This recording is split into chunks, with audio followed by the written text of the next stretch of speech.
আসসালামু আলাইকুম প্রিয় শিক্ষার্থীরা, সকলকে স্বাগতম জানাচ্ছি ক্লাস 5 এর গণিত ক্লাসে। আশা করি তোমরা আমাকে ক্লিয়ারলি দেখতে পাচ্ছো, আমার কথা পরিষ্কারভাবে শুনতে পাচ্ছো এবং আমার পিছনে যে লেখাগুলো আছে দেখা যায়? হ্যাঁ, লেখাগুলো মনে হয় দেখা যাচ্ছে নাকি? সো যারা যারা জয়েন করছো তোমরা আমাকে একটু জানিয়ে দাও যে তোমরা কোথা থেকে দেখতেছো, তোমাদের নাম কি। আমরা জানি অনেকেই তোমরা হচ্ছে তোমাদের বাবা মা বা বড় ভাই বোন কোনো কারোর ফোন বা আইডি থেকে হয়তো আমাকে দেখছো। সো সবাই একটু নিজেদের নামটা বললে পরিচিত হইতে সহজ হইতো, ঠিক আছে? ওকে, আচ্ছা আচ্ছা, নাইস। আর তার সাথে সাথে জানাই দিবা যে তোমরা আমার কথা ঠিক মতো শুনতে পারছো কিনা, বোর্ড ঠিকঠাক আছে কিনা, এই তো বাকি সবকিছু, কোথাও কোনো সমস্যা হচ্ছে কিনা এটাও আমাকে একটু জানাই দিবা, ঠিক আছে? অলরেডি আমরা অনেকজনকে দেখতে পাচ্ছি, কমেন্টস একটু জানিয়ে দাও আমাকে। কমেন্টসে জানালে আমার হচ্ছে বুঝতে পারবো যে তোমাদের সমস্যা কোথায় বা সবকিছু ঠিক আছে কিনা। আচ্ছা, যে রিফাত বলছে, তার নাম যে রিফাতের ব্যাপারটা নাইস। রিফাত হচ্ছে রিফাতের আইডি দিয়ে জয়েন করেছে, ভেরি নাইস। আচ্ছা, বাকিরাও একটু আমাকে জানিয়ে দেই, তাহলে ভালো হয় আমার জন্য। আচ্ছা, কক্সবাজার থেকে আসছে মোহাম্মদ সাইদ। মোহাম্মদ সাইদ, তুমি প্রবাবলি মোহাম্মদ সাইদ, নাকি তুমি তোমার অন্য কারোর আইডি থেকে জয়েন করেছো আমাদের সাথে? আচ্ছা, নাইস, ওকে। আচ্ছা, আরো আচ্ছা, ঠিক আছে ঠিক আছে, নরসিংদী থেকে আছি। ওকে, হ্যালো, ওকে। সো আজকের ক্লাসটা আমাদের কি নিয়ে বলো তো? আজকে আমরা মূলত কি পড়বো? ক্লাস 5 এর গণিত বই থেকে পড়াশোনা করব, তাই না? এইটাই হচ্ছে আমাদের ক্লাস 5 এর গণিত বই। দাঁড়াও একটু ফিক্স করে দেই।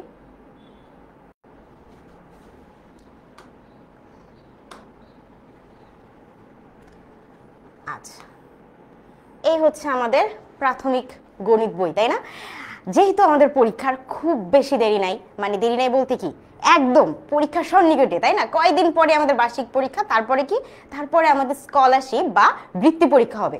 সো সেই জন্য আমাদেরকে কি করতে হবে? আমাদেরকে এখন থেকেই খুব ভালোভাবে প্রিপারেশন নিতে হবে, যাতে আমরা গণিতে খুব ভালো মার্কস পেতে পারি। আর আজকের ক্লাসে আমরা শুরু করবই যে গণিতে আসলে কোনটাতে কত মার্ক বা মান বন্টনটা নিয়ে, যাতে আমাদের পরীক্ষার প্রশ্ন বোঝা আরেকটু সহজ হয়। ওকে, তো আমার সাথে অনেকজন জয়েন করছে, যেমন আমি জাস্ট কয়েকজনের নাম একটু বলে নিই। যেমন বগুড়া থেকে সাদমান বাড়ি আসছে, তারপর শিহাবকে দেখতে পাচ্ছি, আবু বকরকে দেখতে পারতেছি, তারপরে আর কে আছে আমাদের সাথে? আচ্ছা, ঢাকা থেকে আয়েশা জয়েন করেছে, চট্টগ্রাম থেকেও জয়েন করেছে আমাদের সাথে মুবাশিরা। ওকে, সো আমরা অনেকজন অলরেডি জয়েন করে ফেলেছি। সো একটা কাজ করি, চলো এখন হচ্ছে আমরা একটু আগে মান বন্টনটা দেখে নিই যে আসলে আমাদের পরীক্ষায় প্রশ্নগুলো কিভাবে আসতেছে, ঠিক আছে? পরীক্ষায় প্রশ্নগুলো কিভাবে আসতেছে। তো আমাদের গণিতে দেখতে পাচ্ছ, লেখা তো ক্লিয়ার দেখা যাচ্ছে, রাইট? হ্যাঁ। সো গণিতে আমাদের কত পূর্ণমান কত আছে? 100 মার্কের টোটাল পরীক্ষা হবে। তার মধ্যে সময় তোমাকে দেওয়া হবে 2 ঘন্টা 30 মিনিট। কত সময়? 2 ঘন্টা 30 মিনিট। এর মধ্যে তোমাকে প্রায় 11 ধরনের অঙ্ক সলভ করতে হবে। এখন আমরা একটু একটু করে আসি যে এই 11 ধরনের অঙ্কগুলো আসলে কি কি। প্রথম যে আমাদের অঙ্কটা থাকবে বা যে বিষয়টা থাকবে সেটা হচ্ছে বহু নির্বাচনী প্রশ্ন। বহু নির্বাচনী প্রশ্ন ব্যাপারটা কিরকম? বহু নির্বাচনী প্রশ্ন হইতেছে যে কি, একটা প্রশ্ন থাকে, 4টা অপশন দেওয়া থাকে, তাই না? A B C D.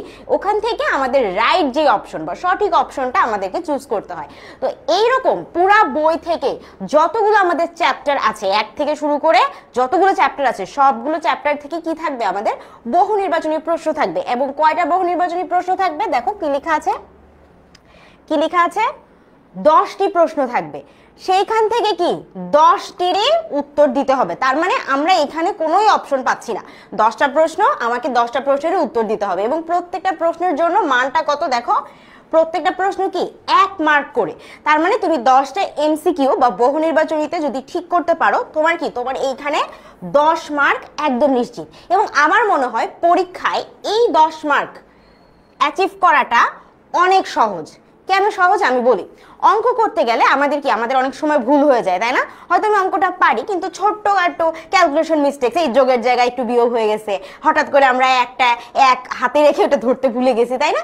এরকম আমাদের টুকটাক মিস্টেক্স হয়। সো এই মিস্টেক্স গুলো আমরা কিন্তু পরীক্ষায় যে বড় বড় অঙ্ক আছে ওগুলো তো ধরতে পারি না, কারণ আমরা তো অ্যান্সারটা জানি না। কিন্তু তোমার যে বহু নির্বাচনী থাকবে সেখানে অলরেডি তোমাদেরকে কি থাকবে? ক খ গ ঘ চারটা অপশন দেওয়াই থাকবে। সো চারটা অপশনের মধ্যে তুমি একটা অঙ্ক করলা, অঙ্ক করার পরে তুমি যদি এই চারটা অপশনের মধ্যে ওই উত্তরটা খুঁজে না পাও, তুমি ক্লিয়ারলি বুঝতে পারতেছো যে তোমার অঙ্ক ভুল হয়েছে। সো তুমি চাইলে কি করতে পারতেছো, রিভিশন করে আবার এটা ঠিক করতে পারতেছো, এবং ঠিক করলে ইনশাল্লাহ ক খ গ ঘ এর মধ্যে তোমার উত্তর মিলে যাবে। মিলে গেলে কি সঠিক উত্তরটা কি করতে হবে, খাতায় লিখতে হবে, তাই না? তাহলে এইটা হচ্ছে আমাদের প্রসেস। সো এইখানে কিন্তু এই 10 মার্ক পাওয়া তোমার জন্য অনেক সহজ। তুমি যদি মাথাটা ঠান্ডা করে জাস্ট 10 থেকে 12 মিনিট তুমি যদি এটার মধ্যে সময় দাও, তোমার একদম নিশ্চিত 10 মার্ক এখানে তুমি অ্যাচিভ করে যাবে। বা এটাও হতে পারে যেমন অন্যান্য অঙ্কে কি হয় যে আমাদের যদি অঙ্কটা ভুল হয়, অনেক সময় কি আমাদেরকে ডিরেক্ট বলে 0 দিয়ে দিব, তাই না? একদম ভুল মানে 0, এটাও কিন্তু হয়। কিন্তু যখন তুমি এই যে বহু নির্বাচনী করতেছো, এটার সবচেয়ে বড় সুবিধা হচ্ছে প্রত্যেকটা প্রশ্নের জন্য আলাদা আলাদা কি তোমার ওই যে 1 মার্ক করে আছে। সো তোমার যদি বাই এনি চান্স একটা ভুলও যায়, সেই ক্ষেত্রেও কি তোমার পুরো মার্কস 10 মার্কে 0 হয়ে যাবে না, কিছু মার্ক তোমার কিন্তু বাঁচতেছে। বা দেখা যাবে একটা থেকে দুইটা ভুল হতে পারে আমাদের, আমরা কত পাচ্ছি, আমরা দেখা যাবে যদি দুইটাও ভুল হয় আমার, তাহলে কি আমি 10-এর মধ্যে 8 পেয়ে যাব। 10-এ 8 মানে কি শতকরাতে কত বলো তো, এটা তোমরা বলবা, ঠিক আছে? কত, 10-এর মধ্যে যদি তুমি 8 পাও, তাহলে তুমি শতকরাতে কত পার্সেন্ট মার্কস পেলে বহু নির্বাচনী থেকে, এটা আমাকে বলবা তোমরা কমেন্টসে, হ্যাঁ? আচ্ছা, ওকে। সো এই তো যেটাই বলতেছিলাম, তাহলে বহু নির্বাচনী প্রশ্ন তো আমরা বুঝলাম যে এখান থেকে উত্তর করা সবচেয়ে সহজ, এবং এখান থেকে 10 মার্ক পাওয়া, ফুল মার্ক পাওয়ার চান্সেসটা অনেক বেশি। তো আমরা এইটাতে একটু ভালো করে ফোকাস দিব, এবং এটাতে আমরা চেষ্টা করবো মাথা ঠান্ডা করে অঙ্ক করতে। আর একান্ত যদি এমন কিছু হয় যে এটার উত্তরই তুমি পারো না, বা হইতেছে না, মিলতেছে না, তাতেও কোনো সমস্যা নাই, আন্দাজ করে একটা উত্তর লিখে দিয়ে আসবা। এমন করিও না যে তুমি হয়তো 2 নাম্বার বা 3 নাম্বারের উত্তর পারতেছো না বলে তুমি এটা রেখে চলে আসলা, এই কাজটা করবা না। অবশ্যই খাতার মধ্যে ক খ গ ঘর মধ্যে যেটা তোমার কাছে মনে হচ্ছে যে আচ্ছা এটা হইলেও হইতে পারে, সো ওইটা লিখে আসবা, হ্যাঁ? কারণ কে জানে, ভাগ্যে যদি থাকে তাহলে ওইটার সঠিক উত্তর হইলেও তুমি মার্কস পেয়ে গেলা, আর যদি না থাকে 0, কিন্তু লস কিন্তু নাই। সো চেষ্টা করবো আমরা কি যে অবশ্যই খাতায় লিখে আসতে। একান্ত যদি আমরা বের করতে নাও পারি তাতেও সমস্যা নেই, আমরা ক খ গ ঘরের মধ্যেই তো একটা অ্যান্সার হবে। সো একটা আল্লাহ আল্লাহ করে একটা লিখে আসবো, দেখা যাক, ভাগ্যে যদি থাকে অবশ্যই আমাদের ওটা হয়ে যাবে। আচ্ছা, 10-এর 8, এই তো মোহাম্মদ সাইদ উত্তর দিয়েছে, শারমিন উত্তর দিয়েছে, মুবাশিরা ফারজানা উত্তর দিয়েছে, তাওহিদ বলেছে, তারপর কি আচ্ছা আচ্ছা নাইস। সো আমরা কি বুঝলাম, 8-এর 10 মানে কি 80%। কিভাবে আমরা জানি যে শতকরার জন্য কি করতে হয়, আমাদের যে কোনো কিছু ভগ্নাংশকে 100 দিয়ে গুণ করতে হয়। তো তুমি 100 দিয়ে যদি গুণ করো তাহলে কি হয়, 10 10-এ 100, 8 10-এ 80। তার মানে তুমি নিশ্চিত থাকতে পারো যে একান্ত তোমার প্রিপারেশন যদি খারাপ হয়ও, তারপরেও অ্যাটলিস্ট 80% মার্কস তুমি প্রথম প্রশ্ন থেকে পেয়ে যাবা, ঠিক না? আচ্ছা, এটা তো গেল আমাদের বহু নির্বাচনী, বুঝলাম আমরা বহু নির্বাচনে এই কাজ করব। নেক্সট হচ্ছে আমাদের শূন্য স্থান পূরণ। দেখো শূন্য স্থান পূরণের ব্যাপারটা কিরকম, শূন্য স্থান পূরণটাও কি ওই বহু নির্বাচনীর মতোই, বাট ওইটার চেয়ে একটু কঠিন। কেন কঠিন, কারণ কি, কারণ আমাদের বহু নির্বাচনীতে ক খ গ ঘতে উত্তরগুলো লেখা ছিল। এখন যে সমস্যাটা হচ্ছে যে এটা যেহেতু শূন্য স্থান পূরণ, তাই এটার মধ্যে কি উত্তরটা লেখা থাকবে না। তো তোমাকে কি থাকবে, তোমাকে এরকম গ্যাপ দিয়ে দিবে বা এরকম ফাঁকা স্থান দিয়ে দিবে। সো তোমাকে আসলে উত্তরটা বের করতে হবে।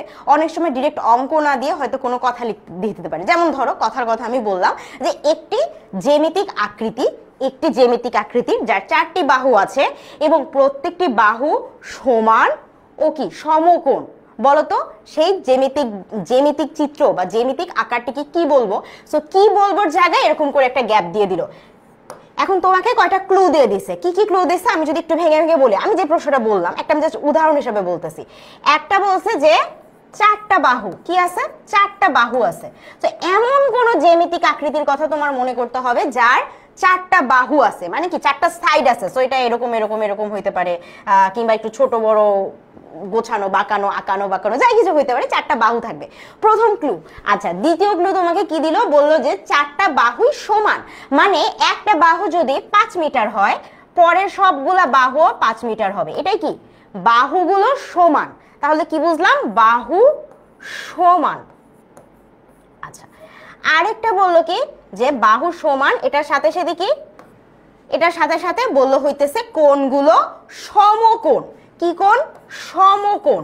সমকোণ মানে কি আমরা জানি, সমকোণ মানে কি, মানে হচ্ছে এই প্রত্যেকটা অ্যাঙ্গেল হচ্ছে 90 ডিগ্রি। 4টা বাহুর জন্য 4টা কোণা তৈরি হয়েছে, 4টা কোণা তৈরি হয়েছে, সবগুলো কোণা কি 90 ডিগ্রি করে, তাহলে এটাকে আমরা বলতেছি সমকোণ। এইরকম তিনটা অপশন দেওয়ার পরে আমি যদি প্রশ্ন করি বলো তো এটা কি ছিল, তাহলে আমার কাছে অলরেডি তোমরা উত্তর দিয়েছো। কিন্তু দেখো প্রথমে উত্তর দিয়েছো যখন আমি বলছি চারটা বাহু, যেমন আমাকে চারটা বাহু বলার পরে মোহাম্মদ সাইদ উত্তর দিয়েছে আয়ত হবে, ঠিক আছে।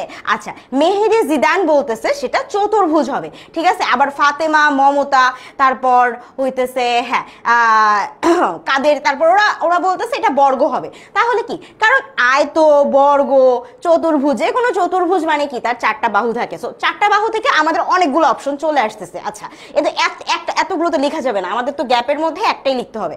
তো আমরা এটা, আচ্ছা পরে এটা কি বলছে দেখি, বাহুগুলো সমান। যখন আমরা বলতেছি আয়ত, যেমন ওই যে তৌহিদ রাসেল বলতেছে আয়ত, আয়তর ব্যাপারটা কি হচ্ছে, আয়তর ব্যাপারটা কিরকম, আয়ত যদি আমি এখানে একটা আঁকি, এরকম একটা আয়ত আঁকলাম, আয়তর ব্যাপারটা কিরকম হয়, দুইটা বাহু সমান, মানে ধরো এটা যদি 10 হয়, এর অপোজিট বা বিপরীতে যে বাহুটা আছে এই দুইটাও 10 হবে। পাশাপাশি যে বাহুগুলো আছে সেগুলো কি, সেগুলো ধরো 5 করে হলো। তার মানে আমরা বুঝতেছি কি বিপরীত বাহুগুলো সমান, সবগুলো কিন্তু সমান না। কিন্তু আমি কি বলছি, চারটা বাহুই সমান হইতে হবে, মানে যদি 10 হয় তাহলে বাকি তিনটাও 10, যদি 5 হয় বাকি তিনটাও 5, যদি কোনো কিছুই না হয় তাহলে বাকি তিনটাও কোনো কিছুই না। বুঝতে পারছি না? তার মানে আমরা বুঝলাম যে এমন কিছু লাগবে যা চার বাহু সমান। এখন চার বাহু সমান বলার পরে সাবিনা খুশি আমাকে বললো যে এটা বর্গ হবে, কথা সত্য, বর্গ তো চারটা বাহু সমান, ঠিক আছে। আচ্ছা, এরপর আরেকজন বলতেছে রম্বস হবে, তো রম্বসেরও চারটা বাহু সমান। কিন্তু আমি আরেকটা জিনিস বলছি, এটা হচ্ছে কি সমকোণ হবে। সমকোণ মানে কি 90 ডিগ্রি। আরো যদি সহজে মনে রাখতে চাও, মনে রাখবা যে মাটির উপরে এইরকম সমান করে যদি একটা দাগ দিয়ে দাও, লম্বা লম্বি দাগ, ঠিক আছে, যে কোনো ভূমিকম্প না হইলে এটা এদিক সেদিক দুলবে না, তাহলে এটাকে আমরা বলবো সমকোণ। বুঝতে পারছি? সো আমার এখানে যদি চারটা বাহু সমান এবং সমকোণ হয়, দেখো আমাদের একটাই অপশন বাকি থাকে, সেটা হচ্ছে বর্গ, যার চারটা বাহু সমান এবং সমকোণ। এখন এটা তো একটা উদাহরণ ছিল, আমাদের এরকম শূন্যস্থান পূরণে প্রায় 10টার মতো প্রশ্ন থাকবে, যেখানে প্রত্যেকটাতে তোমাদেরকে এরকম ভাবেই এই যে অনেকগুলো ক্লু দেওয়া থাকবে, ক্লুগুলো থেকে উত্তর খুঁজে বের করতে হবে। আমি বলবো যে এটা বহু নির্বাচনের চেয়ে একটু টাফ হইতে পারে, কিন্তু একদমই যে সম্ভব না এমন কিছু না, কারণ 10-এ 10 অনেকেই পাই, বাট স্টিল তুমি ধরে রাখতে পারো যে হ্যাঁ 10টার মধ্যে যদি প্রশ্ন থাকে, আমি আমার এক্সপিরিয়েন্স থেকে বলতেছি মিনিমাম 8টা প্রশ্ন তুমি পারবাই। এখানেও তুমি 8টা প্রশ্ন পারবাই। দুইটা একটু টাফ হইতে পারে বা একটু আনইউজুয়াল, যে রেগুলার বেসিসে হয় না বা অত প্রশ্ন আমরা করি না, এরকম প্রশ্ন আসলেও আসতে পারে। দুইটা, হাইয়েস্ট দুইটা এখান থেকে, ঠিক আছে। সো তুমি ধরে রাখতে পারো যে হ্যাঁ এইখান থেকেও তুমি 10টার মধ্যে মিনিমাম 8টা তোমার একদম কমন পড়বেই, 8টা কমন পড়বে। সো এখানে কি, এখানেও আমরা 8 মার্কের উত্তর মানে মিনিমাম দিতে পারবো। মিনিমাম মানে কি, মানে দিতেই পারবো, ঠিক আছে। এরপরে বাকি দুইটা হয়তো একটু টাফ হইতে পারে, সেটা তোমার ভাগ্যের উপরে বা তোমার প্র্যাকটিসের উপরে ডিপেন্ড করতেছে, ঠিক আছে। বাট তুমি এটা টেনশনই করবে না, কারণ এখানে আমাদের 8টা প্রশ্নের উত্তর আমরা পারবো, ঠিক আছে। সহজই দেয়, 8টা প্রশ্ন সহজই দিবে তোমাকে। আচ্ছা, এটা গেল আমাদের 2 নাম্বার। এরপরে কি হয়েছে দেখি। আচ্ছা, এটা আমার সাথে স্লাইডটা মাঝে মাঝে দুষ্টুমি করে, বুঝছো, আমি এরকম করে উঠাইতে চাই, ওটা আমাদের দাগ হয়ে যায়, ঠিক আছে। খুবই দুষ্টু আমার সাথে সবাই, কেন যে দুষ্টুমি করতে চায়। এখন দেখো পরের প্রশ্ন কি বলছে, সংক্ষিপ্ত উত্তর, সংক্ষিপ্ত প্রশ্ন উত্তর, অর্থাৎ তোমাকে ছোট ছোট প্রশ্ন দিবে আর ওটার তোমাকে উত্তর করতে হবে। এটা তোমাকে হয়তো খুব সহজ প্রশ্ন দিতে পারে, যেমন জ্যামিতির কথা বললেই বলতে পারে যে বলো তো চতুর্ভুজ কি, ঠিক না, অথবা বলতে পারে বলো তো বৃত্ত কি, অথবা আর কি বলতে পারে বলো তো সরল রেখা কি। তাহলে কি, তাহলে এরকম ছোট ছোট প্রশ্ন দিতে পারে। সো এখন তুমি একটা জিনিস খেয়াল করো, এইখানে যে প্রশ্নগুলো আছে সেই প্রশ্নগুলা কয়টা প্রশ্ন আছে দেখো, 16টা প্রশ্ন আছে। কয়টা?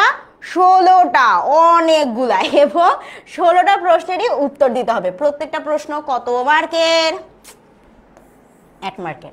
এখন আমি তোমাকে বলি, এইটাই হচ্ছে মানে 100 মার্কস পাওয়ার জায়গা। কেন আমি বলি, কারণ মাত্র 1 মার্ক হওয়ার কারণে তুমি তোমার উত্তরটা যদি মোটামুটিও টিচারকে বুঝায় আসতে পারো, তাহলেও তোমাকে এখানে মার্কস কাটবে না। যদি এখানে বলতো এটা 2 মার্ক করে, হ্যাঁ 2 মার্ক করে দিবে, তো এখানে তোমার একটা চান্সেস ছিল, যেমন তুমি একটু পরে 6-7-এ উঠবা, তখন দেখবে যে 2 মার্কের প্রশ্ন দেয়, তো এখানে একটু চান্সেস থাকে কি টিচাররা একটু কিপটামি করে বলে কি আচ্ছা লিখছে হয় নাই, মানে একদম আপ টু দ্য মার্ক না, ঠিক আছে 1 দেই, 2 এর মধ্যে 1 দেই, ঠিক আছে। বাট এই চান্সটা তোমার নাই, এই চান্সটা একেবারেই তোমার নাই। কারণ কি, যেহেতু 1 মার্ক, শিক্ষক চেষ্টা করবে তুমি যদি তাকে মোটামুটিও বুঝাইতে পারো তাহলে তোমাকে পুরা মার্কসটা দিয়ে দিতে। সো এখানে শর্ট কোয়েশ্চেন মানে তুমি হায়েস্ট এখানে 2 থেকে 3 মিনিট হাতে রাখবা যে এইটার প্রশ্নটার উত্তরটা লিখে দিতে, ঠিক আছে? এর চেয়ে বেশি টাইম রাখিও না, তাহলে কিন্তু ওই টাইমটা ম্যানেজ করতে পারবা না। সো চেষ্টা করবা এখানে কি করতে, 2 থেকে 3 মিনিটের মধ্যে 1-1.5 লাইনের মধ্যে প্রশ্নের উত্তর শেষ করে দিতে। আমি বললাম, আমার কথাটা মনে রাখিও, একটু বিশ্বাস করিও যে কি করতে হবে,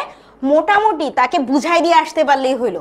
চতুর্ভুজের কথা বলছে, তোমাকে সব গুণ লেখা লাগবে না, তুমি জাস্ট 2টা একটা লিখে আসো যেটা দিয়ে সে বুঝাইতে পারছো তুমি চতুর্ভুজ এটা। এই যে তোমরা আমাকে উত্তর দিছো না, যে এই যে আমি যখন চতুর্ভুজের কথা বলছি বা 4টা বাহুর কথা বলছি, তোমরা কিন্তু অনেকগুলো উত্তর দিছো আমাকে, সামান্তরিক, বর্গ, তারপর আর কি কি বললা, আয়ত, তাহলে অনেক কিছু বলছো না, অনেকগুলো গুণের কথা আমরা শুনছি, বাট সবগুলোর প্রয়োজন নাই।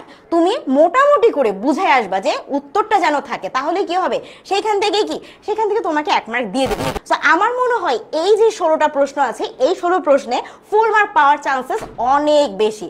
কিন্তু একটা বিষয় হইতে পারে, সেটা হচ্ছে যে যেহেতু 16টা প্রশ্ন কমন পাওয়া একটু টাফ হইতে পারে। সো সেইখান থেকে তুমি ধরে রাখো যে এখানে তুমি মিনিমাম 13টা প্রশ্ন খুবই সহজ পাবা, 16টার মধ্যে 13টা প্রশ্ন খুব সহজ পাবা। বাকি যে 3টা প্রশ্ন থাকবে, সেই 3টা প্রশ্ন তোমার জন্য একটু কঠিন হইলেও হইতে পারে, বাট এটা নিয়ে টেনশন করবা না। ওই যে বললাম, মাথা ঠান্ডা রেখে নিজে যতটুকু জানো অতটুকু লিখে আসবা, ঠিক আছে? আর এইখানে প্রশ্ন আসলে এই কোয়েশ্চেনটাতে টিচাররা চেষ্টা করে স্টুডেন্টদেরকে মার্কস দিতে। সো তোমাকেও মার্কস দিবে তুমি যদি একটু গুছাই লিখে আসতে পারো। ভুলভাল লেখা যাবে না, চেষ্টা করবা যতটুকু নিজে জানো নিজের ভাষায় বলে আসতে, ইনশাল্লাহ ভালো হবে, ঠিক আছে? আচ্ছা, এইটা তো গেল আমাদের সংক্ষিপ্ত প্রশ্ন উত্তর। এইবার যে প্রশ্নগুলো আসতেছে সেটা হচ্ছে আমাদের প্রত্যেকটা প্রশ্ন 8 মার্ক 8 মার্ক করে, ঠিক আছে? এরকম 4 থেকে 11 পর্যন্ত আছে, যে প্রশ্নগুলো কি প্রত্যেকটার মান হচ্ছে 8 মার্ক করে, ঠিক আছে? এরকম কয়টা প্রশ্ন আছে, 4, 5, 6, 7, 8, 9, 10, 11, 8টা প্রশ্ন থাকবে। তাহলে এখানে কত, 8 64 মার্কের প্রশ্নের উত্তর তোমাকে দিতে হবে। সো দেখো, প্রথম প্রশ্নটা কি বলছে, 4 প্রক্রিয়া সম্পর্কিত সমস্যা, মানে কি, মানে একটি প্রশ্ন থাকবে, একটির উত্তরে দিতে হবে 4 প্রক্রিয়া সম্পর্কিত সমস্যা। 4 প্রক্রিয়া সম্পর্কিত সমস্যা বলতে কি বোঝাচ্ছে, 4 প্রক্রিয়া সম্পর্কিত সমস্যা বলতে কি বোঝাচ্ছে, মানে 4টা ধরন থাকতেছে, সেই 4টা ধরন থেকে তোমাকে কি একটা সমস্যা বের করতে পারবে। আমাকে কেউ বলতে পারবা যে কোন চ্যাপ্টারে আমরা এটা পড়ছি, আমাকে একটু বলো তো, চ্যাপ্টারের নাম বলবা, চ্যাপ্টারের নাম্বার না, চ্যাপ্টারের নাম বলো, ঠিক আছে? নাম্বার অনেকেই ভুল করতে পারি, সো আমাকে চ্যাপ্টারের নাম বলো দেখি। এই যে অনেকে তো প্রশ্ন আমাকে সুন্দর কমেন্টসে বলতেছো, ঠিক আছে, যে কিশোরগঞ্জ থেকে আসছে, তারপর এটা কে, সাইদ বলতেছে বড় প্রশ্ন, মানহাকে দেখতে পাচ্ছি। আচ্ছা, ঠিক আছে, ওকে। সো আমাকে একটু জাস্ট জানাও তো, আমি কোন প্রশ্নে, মানে কোন অধ্যায়ের কথা বলতেছি, এখানে কোন অধ্যায়ের কথা বলতেছি, এটা একটু জানাও।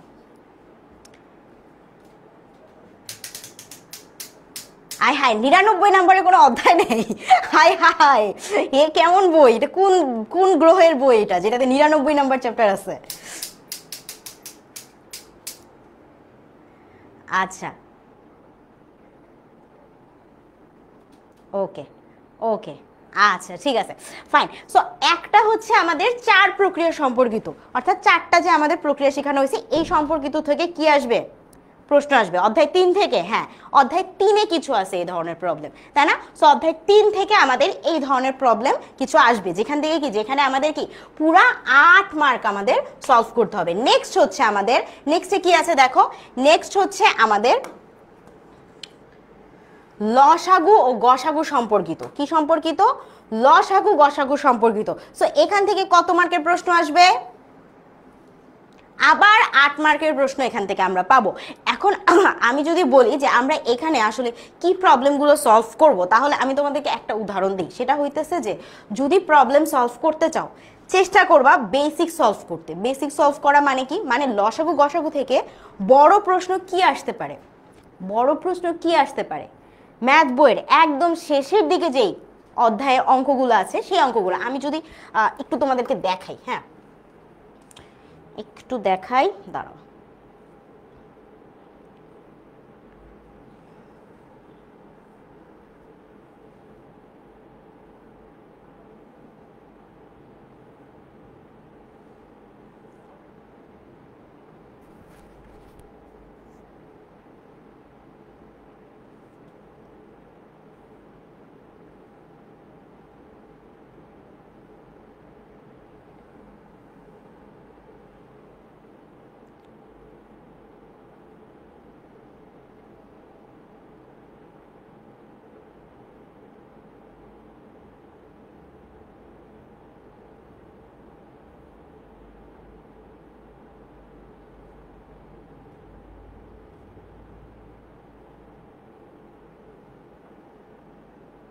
এই হচ্ছে আমাদের 4 প্রক্রিয়া সম্পর্কিত সমস্যা। সো এইখান থেকে যদি আমরা একটু দেখি, দেখো এইখানে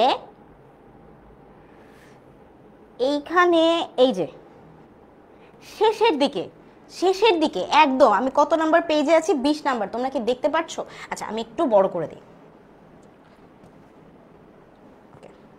দেখো এইখানে একদম শেষের দিকে কয়েকটা অঙ্ক দেওয়া আছে। সেই অঙ্কগুলো কি কি, যেমন ধরো এটা বেশ ইম্পর্টেন্ট, 13 নাম্বার, ঠিক আছে? 13 নাম্বার অনেক ইম্পর্টেন্ট, অধ্যায় 3-এর। কি বলছে? একটি কারখানায় 7 দিনে 2520টি সাইকেল তৈরি হয়। ওই কারখানায় 3 সপ্তাহে কতটি সাইকেল তৈরি হবে? এখন তোমাকে বুঝতে হবে 7 দিনে কয়টা, 2520টা সাইকেল তৈরি হয় 3 সপ্তাহে। 3 সপ্তাহ মানে কি, 7 দিনে কত, 7 দিন কত, 7 দিন সমান কত, 1 সপ্তাহ না? 7 দিন সমান কত, 1 সপ্তাহ না? তাহলে আমি যখন বলতেছি 3 সপ্তাহ, তার মানে কি 3 গুণন 7 কত হবে? 3 সপ্তাহ কত দিন? 3 7 21 দিন। আমাদেরকে অ্যাকচুয়ালি বের করতে হবে যে 7 দিনে যদি 2520টা সাইকেল তৈরি হয়, তাহলে আমাদের 21 দিনে কয়টি সাইকেল তৈরি হবে, বুঝছো? সো এখানে কি আমরা কিন্তু এটা সরাসরি ঐকিক নিয়ম দিয়ে করতে পারি যে হ্যাঁ 7 দিনে 2520টি, একদিনে নিশ্চয় কম সাইকেল তৈরি হবে, তাহলে 2520 ভাগ 7, তাই না? কম হইলে ভাগ। আর যখন আমরা বলতেছি যে 21 দিনে, অবশ্যই 1-এর চেয়ে কি 21 অনেক বেশি, তার মানে আমরা কি বুঝতেছি, যখন আমরা বলতেছি 21 দিন, তাহলে আমরা কি করব? যদি আমরা বলি 21 দিন, তাহলে আমরা কি করব? তাহলে আমরা এটাকে কি করব? গুণ দিয়ে দিব, তাই না? সো এইরকম প্রবলেম কিন্তু আসার চান্সেস বেশি। এবং এইখানে দেখো একটা ছোট্ট ম্যাথ, এই ধরনের ছোট্ট ম্যাথে তোমাকে 8 মার্কস ওরা দিয়ে দিবে। আচ্ছা এখন হচ্ছে আরো একটা জিনিস দেখি। এই যে দেখো লাস্টে একটা ম্যাথ দিছে, এটাও কিন্তু বেশ ইম্পর্টেন্ট, একই ধরনের ম্যাথ কিন্তু আসতে পারে। কি বলছে? একটি মোটরসাইকেলে 12 লিটার পেট্রোল দিয়ে 300 কিলোমিটার যেতে পারে, ঠিক আছে? 100 কিলোমিটার যাওয়ার জন্য কত লিটার পেট্রোল লাগবে? তাহলে কি বলছে, এখানে কি করতে হবে? এখানে আমাদের কি উল্টা টানা। তাহলে আমরা অঙ্কটা কিভাবে করব? আমরা বলবো যে কি 300 কিলোমিটার যায়, আমি একদম শর্ট করে লিখতেছি, তোমরা একটু গুছিয়ে লিখো, হ্যাঁ? 300 কিলোমিটার যেতে কতটুকু প্রয়োজন হয়? 12 লিটার পেট্রোল প্রয়োজন হয়, তাই না? প্রয়োজন পড়ে 12 লিটার। আমি পুরাটা লিখলাম না, ছোট করে লিখলাম, আশা করি বুঝতে পারছো। তাহলে 1 কিলোমিটারের জন্য আমাদের কতটুকু পেট্রোল লাগবে? যেহেতু কি 300 কিলোমিটার যেতে 12 লিটার লাগতেছে, আমি তো 300 কিলোমিটার যাবো না, আমি কতটুকু যাবো? আমি 1 কিলোমিটার যাবো। সো কি ওর একটু কম নিলেও আমাদের সমস্যা নেই। তাহলে 12 ভাগ 3 সমান কত? 4 লিটার, তাই না? ভুল হয়েছে না? এই যে এখানে 300 হবে। আচ্ছা এখন কি, এখন হচ্ছে আমরা 300 না, আমরা কত কিলোমিটার যাব?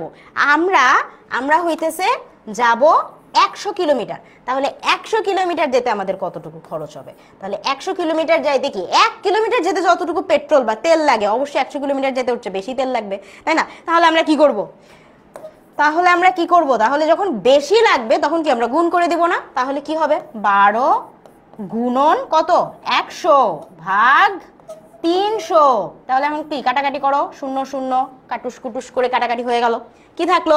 3 আর 12, তাহলে কত? 3 4 12, অ্যান্সার হচ্ছে 4 লিটার। তাহলে দেখো 3 লাইনে অঙ্ক শেষ। এরকম একটা অঙ্ক তোমাকে এই অধ্যায় থেকে দিবে, যেখানে কি, যেখানে তোমাকে সুন্দর করে 8 মার্ক দিয়ে দিবে। মজার না ব্যাপারটা? এই ক্ষেত্রে অঙ্কগুলোতে মানে ঐকিক নিয়মগুলো একটু জেনে রাখবা, তাহলে দেখবা যে এখানে তুমি ভালো করতে পারতেছো। বুঝতে পারছি? আচ্ছা এই যে আমাকে অনেকজন উত্তর দিয়েছে, মানে ওদ্রি, শিরিনা, তারপর সাইদ, সাফিয়ান, শারমিন সুলতানা, হ্যাঁ বলতেছে। আচ্ছা তো আমি ধরে নিচ্ছি যে এই ধরনের অঙ্ক আসলে আমরা পারবো, এগুলো কিন্তু অনেক সহজ। ওকে, সো আমরা এখন আবার আমাদের প্রশ্নে ফিরত যাই। এরপরে আছে আমাদের লসাগু গসাগু সম্পর্কিত প্রশ্ন। এখান থেকেও আমাদের কি একটা প্রশ্ন ডেফিনেটলি দিবে। সো আমরা চলো একটু লসাগু গসাগুর প্রশ্নটা একটু দেখে ফেলি। লসাগু গোসাগু কোথায় আছে? গাণিতিক প্রতীক। এই গাণিতিক প্রতীক থেকে খুব একটা অঙ্ক আসার চান্সেস নাই, বুঝছো? সো বড় অঙ্কের জন্য তোমরা চাইলেই এই অধ্যায়টা স্কিপ করতে পারো, 4 নাম্বারটা, ঠিক আছে? আচ্ছা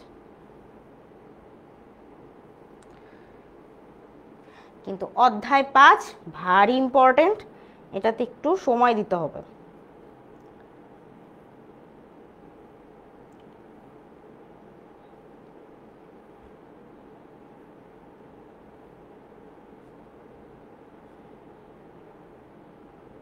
দেখো আমাদের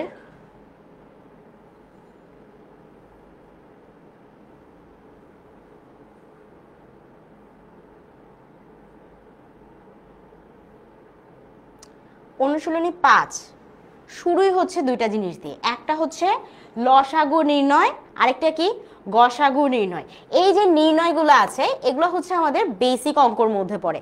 এই অঙ্কগুলো তোমাদের যে সংক্ষিপ্ত প্রশ্ন আসবে না, ওই যে 16টা সংক্ষিপ্ত প্রশ্ন, সেই 16টা সংক্ষিপ্ত প্রশ্ন থেকে মিনিমাম একটা প্রশ্ন তুমি পাবাই যেটা হচ্ছে লসাগু নির্ণয় অথবা গসাগু নির্ণয় করতে দিবে, ঠিক আছে, ওই সংক্ষিপ্ত প্রশ্নের ক্ষেত্রে।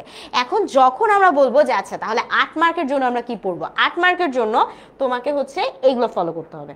এই যে নিচের যে লিখিত অঙ্কগুলো আছে না, এই অঙ্কগুলো ফলো করতে হবে। তার মধ্যে ভেরি ভেরি ভেরি ইম্পর্টেন্ট হচ্ছে আমাদের 5 নাম্বার। কেন ইম্পর্টেন্ট দেখো, এটা কিন্তু ছবি টবি আছে, দুইটা অংশে অঙ্কটা করা হয়েছে। সো এই ধরনের অঙ্ক টিচাররা অনেক পছন্দ করে। আমরা একটু পড়ি অঙ্কটা, দেখি কিরকম। যে ডান পাশে একটি আয়তাকার মেঝের ছবি দেওয়া আছে, এই যে সুন্দর একটা ছবি দিচ্ছে। আচ্ছা, কোনো খালি জায়গা না রেখে আমরা ঘরের মেঝেতে বর্গাকার কি করতে চাচ্ছি, কার্পেট বসাতে চাচ্ছি। কি করতে চাচ্ছি, বর্গাকার কার্পেট বসাতে চাচ্ছি। এখন প্রশ্ন হচ্ছে মেঝেতে বিছানো যাবে এমন বর্গাকার কার্পেটের বৃহত্তর মাটি 1 বাহু দৈর্ঘ্য নির্ণয় করো। কি বললো, তাহলে এই যে বর্গাকারটা আছে এইটার মধ্যে কি কার্পেটটা বিছাইতে চাবে, কিন্তু এটা কি হবে, এটা বৃহত্তর মাটির 1 বাহু নির্ণয় করো। যখনই আমাদের বললো বৃহত্ত বললে আমরা কি বুঝবো, লসাগু না গসাগু? বৃহত্ত বললে কি, সেটাই কি, সেটা হচ্ছে আমাদের কি গরিষ্ঠ সাধারণ চলে যায় না, তার মানে কি, তার মানে আমাদের গসাগুর কথা চিন্তা করতে হবে না। আচ্ছা, 2 নাম্বার কি বলছে, মেঝেতে কার্পেট বিছানোর জন্য এরূপ কয়টি কার্পেট লাগবে। মেঝেতে যদি কার্পেটটা সবগুলা বিছাতে চাই, প্রত্যেকটা বর্গাকারকে আমরা একটা করে কার্পেট ধরে নিছি, তাহলে এখন যদি পুরা মেঝেতে আমার বিছাইতে চাই তাহলে কয়টা কার্পেট লাগবে। সো ওইভাবে কিন্তু আমরা হিসাব করে ফেলবো। এই অঙ্কগুলা অনেক ইম্পর্টেন্ট, এগুলার চান্সেস আছে কি আসার, 8 মার্কের জন্য আসার। আরো একটা প্রশ্ন আমি তোমাদেরকে একটু বলি, এই যে দেখো 4 নাম্বারটা, এটাও মনোযোগ দিয়ে করবা। কি বলছে, 3টি ভিন্ন রঙের ঘন্টা আছে, বেল বাজায় স্কুলে। ওকে, লাল রঙের ঘন্টা 18 মিনিট পর পর, হলুদ রঙের ঘন্টা 15 মিনিট পর পর এবং সবুজ রঙের ঘন্টা 12 মিনিট পর পর বাজে। ঘন্টাগুলো সন্ধ্যা 6টায় একসাথে বাজলে পুনরায় কখন একসাথে বাজবে? ব্যাপারটা বুঝিও, 3টা ঘন্টা আছে, একটা হচ্ছে আমরা একে একে করি। হ্যাঁ, একটা হচ্ছে আমাদের কি কালার, লাল কালার, তাই না? হ্যাঁ, লাল কালার। আরেকটা কি কালার ঘন্টা আছে, হলুদ কালার। আর একটা কি কালার ঘন্টা আছে, সবুজ কালার। তাহলে লাল, হলুদ, সবুজ, এইটা এক একটা ঘন্টা এক এক সময় ধরে বাজতেছে। যেমন কি, যেমন লাল রংটা প্রত্যেক 18 মিনিট পর পর বাজতেছে। সাপোজ আমি যদি 5টার সময় লাল ঘন্টাটা একবার বাড়ি দেই, এইটা আবার 18 মিনিট পরে অর্থাৎ 5টা 18তে আরেকবার বাজবে। আচ্ছা, 5টা 18তে আরেকটা বাজার পরে ওইটা কি আবার 18 মিনিট পরে, আবার 18 মিনিট পরে অর্থাৎ 5টা 36-এ যে আরেকবার বাজবে। এরকম করে কি আবার 36-এ বাজার পরে আবার 18 মিনিট পরে যে আবার বাজবে। সো প্রত্যেক 18 মিনিটে একবার করে ঘন্টাটা বাজে। অন্যদিকে হলুদ রঙের যে ঘন্টাটা আছে এটা প্রত্যেক 15 মিনিটে একবার করে বাজে। সাপোজ আমিও হলুদ ঘন্টাটা 5টার সময় একটা বাড়ি দিলাম, তাহলে পরেরটা কখন বাজবে, 5টা থেকে আরো 15 মিনিট পরে অর্থাৎ 5টা 15তে যে একবার বাজবে। আচ্ছা, 5টা 15তে আরেকবার বাড়ি দিলাম, এরপরে কি হবে, ওইটা 5টা 15 থেকে আরেকটু পরে মানে 5টা 30-এ যে একবার বাজবে। আবার আমি 5টা 30-এ একটা বাড়ি দিলাম, এটা কি করবে 5টা 45-এ মানে আরো 15 মিনিট পরে যে বাজবে। সো হলুদ রঙের ঘন্টাটা এরকম করে বাজতে থাকে। নেক্সট হচ্ছে আমাদের সবুজ রং। সবুজ রঙের ঘন্টাটা কি হয়, 12 মিনিট পর পর বাজে। অর্থাৎ এটা যদি আমি 5টায় বাড়ি দেওয়া শুরু করি, 5টায় বাড়ি দিলে এটা কি 12 মিনিট পর মানে 5টা 12তে একবার বাজবে। তারপরে কি, তারপরে আরো 12 মিনিট পর মানে 5টা 24-এ যে একবার বাজবে। তারপরে কি, তারপরে আরো 12 মিনিট পর মানে কি, মানে 5টা 36-এ যে আরেকবার বাজবে। সো এক একটার ক্ষেত্রে তুমি যদি খেয়াল করো, একটা সংখ্যার আসলে এটা গুণিনক হচ্ছে। কিভাবে হইতেছে দেখো, যখন আমি বলতেছি 18 মিনিট পর পর বাজে, তাহলে প্রথম ঘন্টাটা 18 মিনিট পর শূন্য থেকে শুরু করলে 18তে বাজতেছে, 18 দুগুণ কত, 36 মিনিট পর একবার বাজতেছে, তাই না? তারপরে কি, তারপরে 36-এর সাথে আবার 18 তুমি যোগ করো, তাহলে কত আসবে, কত আসবে, 14 4 হাতে 44 মিনিট যদি ভুল না করে থাকি, তাহলে কি, তাহলে 44 মিনিট পর আরেকবার বাজবে। সেম ভাবে যেহেতু 15 আছে, 15 গুণিতকগুলো তুমি গুণনীয়কগুলো বের করতে থাকো, কত আছে, 15 মিনিট পরে কত হবে, 30, 30-এর পরে কত হবে, 45, এরকম করে কি প্রত্যেকটার গুণ গুণ গুণ অংশগুলোর পর পর কি বাজতে থাকবে। আচ্ছা, এরপরে কি, এরপর যেটা 12 মিনিট আছে, শূন্য থেকে শুরু হলে প্রথমে 12তে বাজবে, 12-র পরে 24-এ বাজবে, 24-এর পরে 36-এ বাজবে, এইরকম করে। সো আমরা প্রত্যেকটার ক্ষেত্রে কি খেয়াল করতেছি, প্রত্যেকটা সংখ্যার গুণগুলো আসতেছে, এবং আমাদেরকে প্রশ্ন করা হয়েছে যে ঘন্টাগুলো সন্ধ্যা 6টায় একসাথে বাজছে। কখন বাজছে একটায়, সন্ধ্যা 6টায়, সবগুলো ঘন্টা আবার একসাথে কখন বাজবে। সো এটা কি, এটার ক্ষেত্রে কি করতে হবে, সবাইকে নিয়ে যদি আমি আগাইতে যাই তাহলে কি এটা গসাগু না? তো এই অঙ্কগুলোতে আসলে তোমাকে বুঝতে হবে, প্রথম কাজ হচ্ছে অঙ্ক দেখে বুঝা যে এটা গসাগু না এটা হচ্ছে লসাগু, ঠিক আছে? তারপরে কিন্তু অঙ্ক করতে আগানো যাবে, না হলে সমস্যা আছে। বুঝতে পারছি? ওকে, তো এই গেল আমাদের লসাগু গসাগুর অঙ্ক। এখন আসি আমরা, আর কি বাকি আছে আমাদের। ওকে, নেক্সট হচ্ছে আমাদের সাধারণ ভগ্নাংশ ও দশমিক ভগ্নাংশ সম্পর্কিত প্রশ্ন। আচ্ছা, একটা কথা তোমাদেরকে বলতে ভুলে গেছি, এটা হচ্ছে লাইভটা কিন্তু তোমরা শেয়ার করে রাখি। ওই যে এখানটা শেয়ার অপশন আছে না, এই যে ফেসবুকে এরকম একটা অপশন দেখতে পাচ্ছ, এরকম একটা তীর চিহ্নর মতো, বাঁকা একটা তীর চিহ্নের মতো চিহ্ন আছে না, এটাতে শেয়ার করে রাখো। তাতে কি হবে, তোমার ফেসবুকের টাইমলাইনে এই লাইভটা থেকে যাবে। সো পরে যদি তোমার কখনো মনে হয় যে আচ্ছা আপু যেই আমাদের মানবন্টন সহ সবগুলো পুরো প্রশ্ন বুঝাই দিছিল, ওইটা কোথায় পাবো, সো তুমি কি করবা, তুমি তোমার ফেসবুকে গেলে এটা পেয়ে যাবা। আরেকটা অপশন আছে, আরেকটা অপশন হচ্ছে যে ফেসবুকে দেখবা এইরকম একটা চিহ্ন দেওয়া আছে, ঠিক আছে, এইরকম একটা চিহ্ন দেওয়া আছে। এরকম চিহ্ন মানে কি, মানে হচ্ছে এটা সেভ করে রাখা। সো তুমি তোমার যদি প্রোফাইলে সেভড অপশনে যাও, বা তুমি যদি খুঁজেও না পাও, তোমার বড় কাউকে বলবা যে আচ্ছা আমি ভিডিওটা সেভ করে রাখছিলাম, এটা কোথায় আছে। সো তোমাকে হেল্প করবে এটা খুঁজে বের করতে। কি করবো আমরা শেয়ার করে রাখবো, যাতে আমরা পরবর্তীতে লাইভটা দেখতে পারি। আর যদি শেয়ার করে রাখার পরে আর সেভ করে রাখি, তাহলে কি হবে, ভিডিওটা আর হারাবেই না তোমার কাছ থেকে, ঠিক আছে, সেভ থাকবে। তোমার যদি কখনো অন্য পরে কখনো মনে হয় যে আচ্ছা এইটা একটু যদি আমি দেখতাম বা ভিডিওটি দেখে নিই কীরকম ছিল, কত মার্কের কত কি, তাহলে তুমি এখান থেকে কি ইজিলি দেখে নিতে পারবা। ওকে, নেক্সট হচ্ছে আমাদের সাধারণ ভগ্নাংশ বা দশমিক ভগ্নাংশ। এখান থেকেও কোনো ব্যতিক্রম নাই, এটাও কি, এটাও হইতেছে একটা প্রশ্নই আসবে 8 মার্কের। সো আমাদের ভগ্নাংশ, সাধারণ ভগ্নাংশ দেখি। এই যে আমাদের ভগ্নাংশর অধ্যায় শুরু হয়ে গেল। সো ভগ্নাংশগুলোর মধ্যে আমাদেরকে সলভ করতে হবে। ভগ্নাংশ বুঝি তো, তাই না, ভগ্নাংশ বুঝি।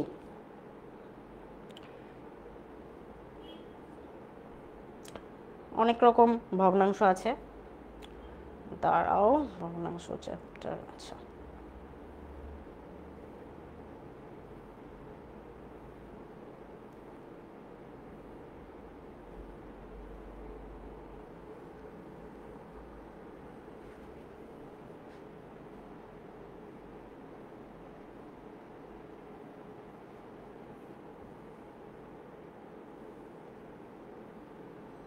এই হচ্ছে আমাদের ভগ্নাংশ।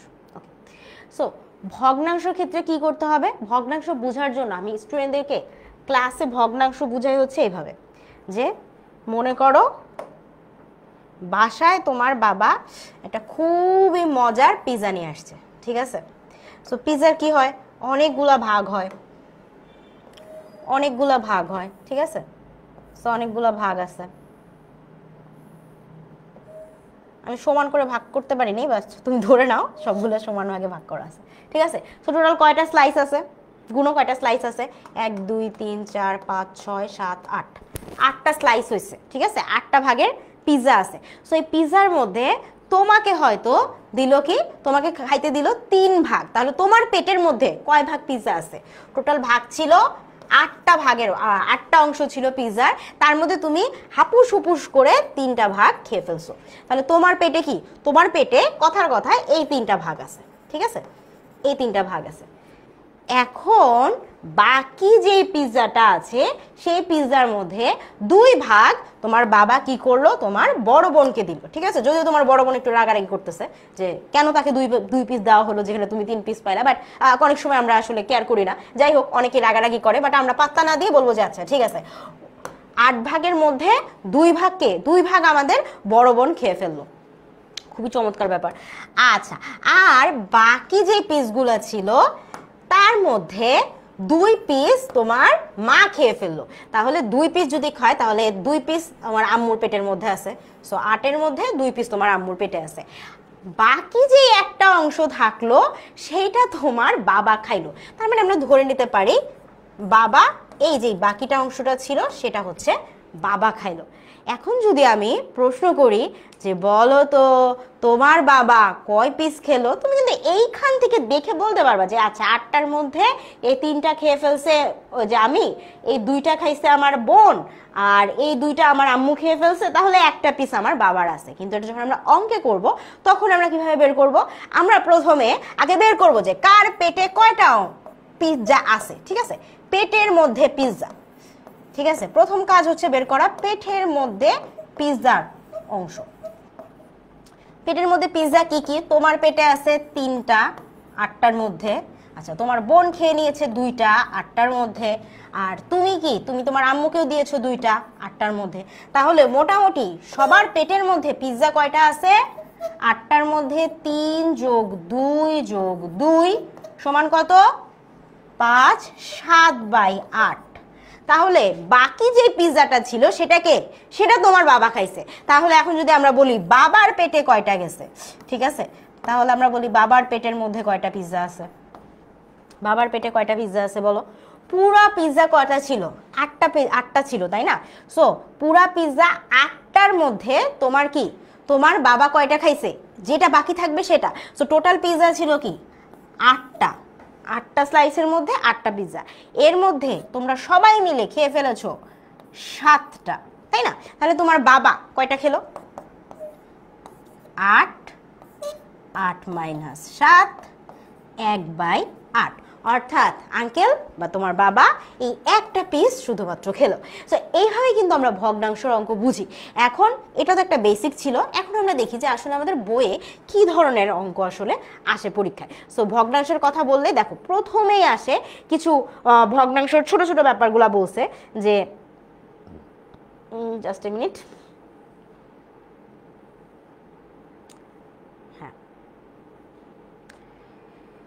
ছোট ছোট কিছু জিনিস বলা হয়েছে।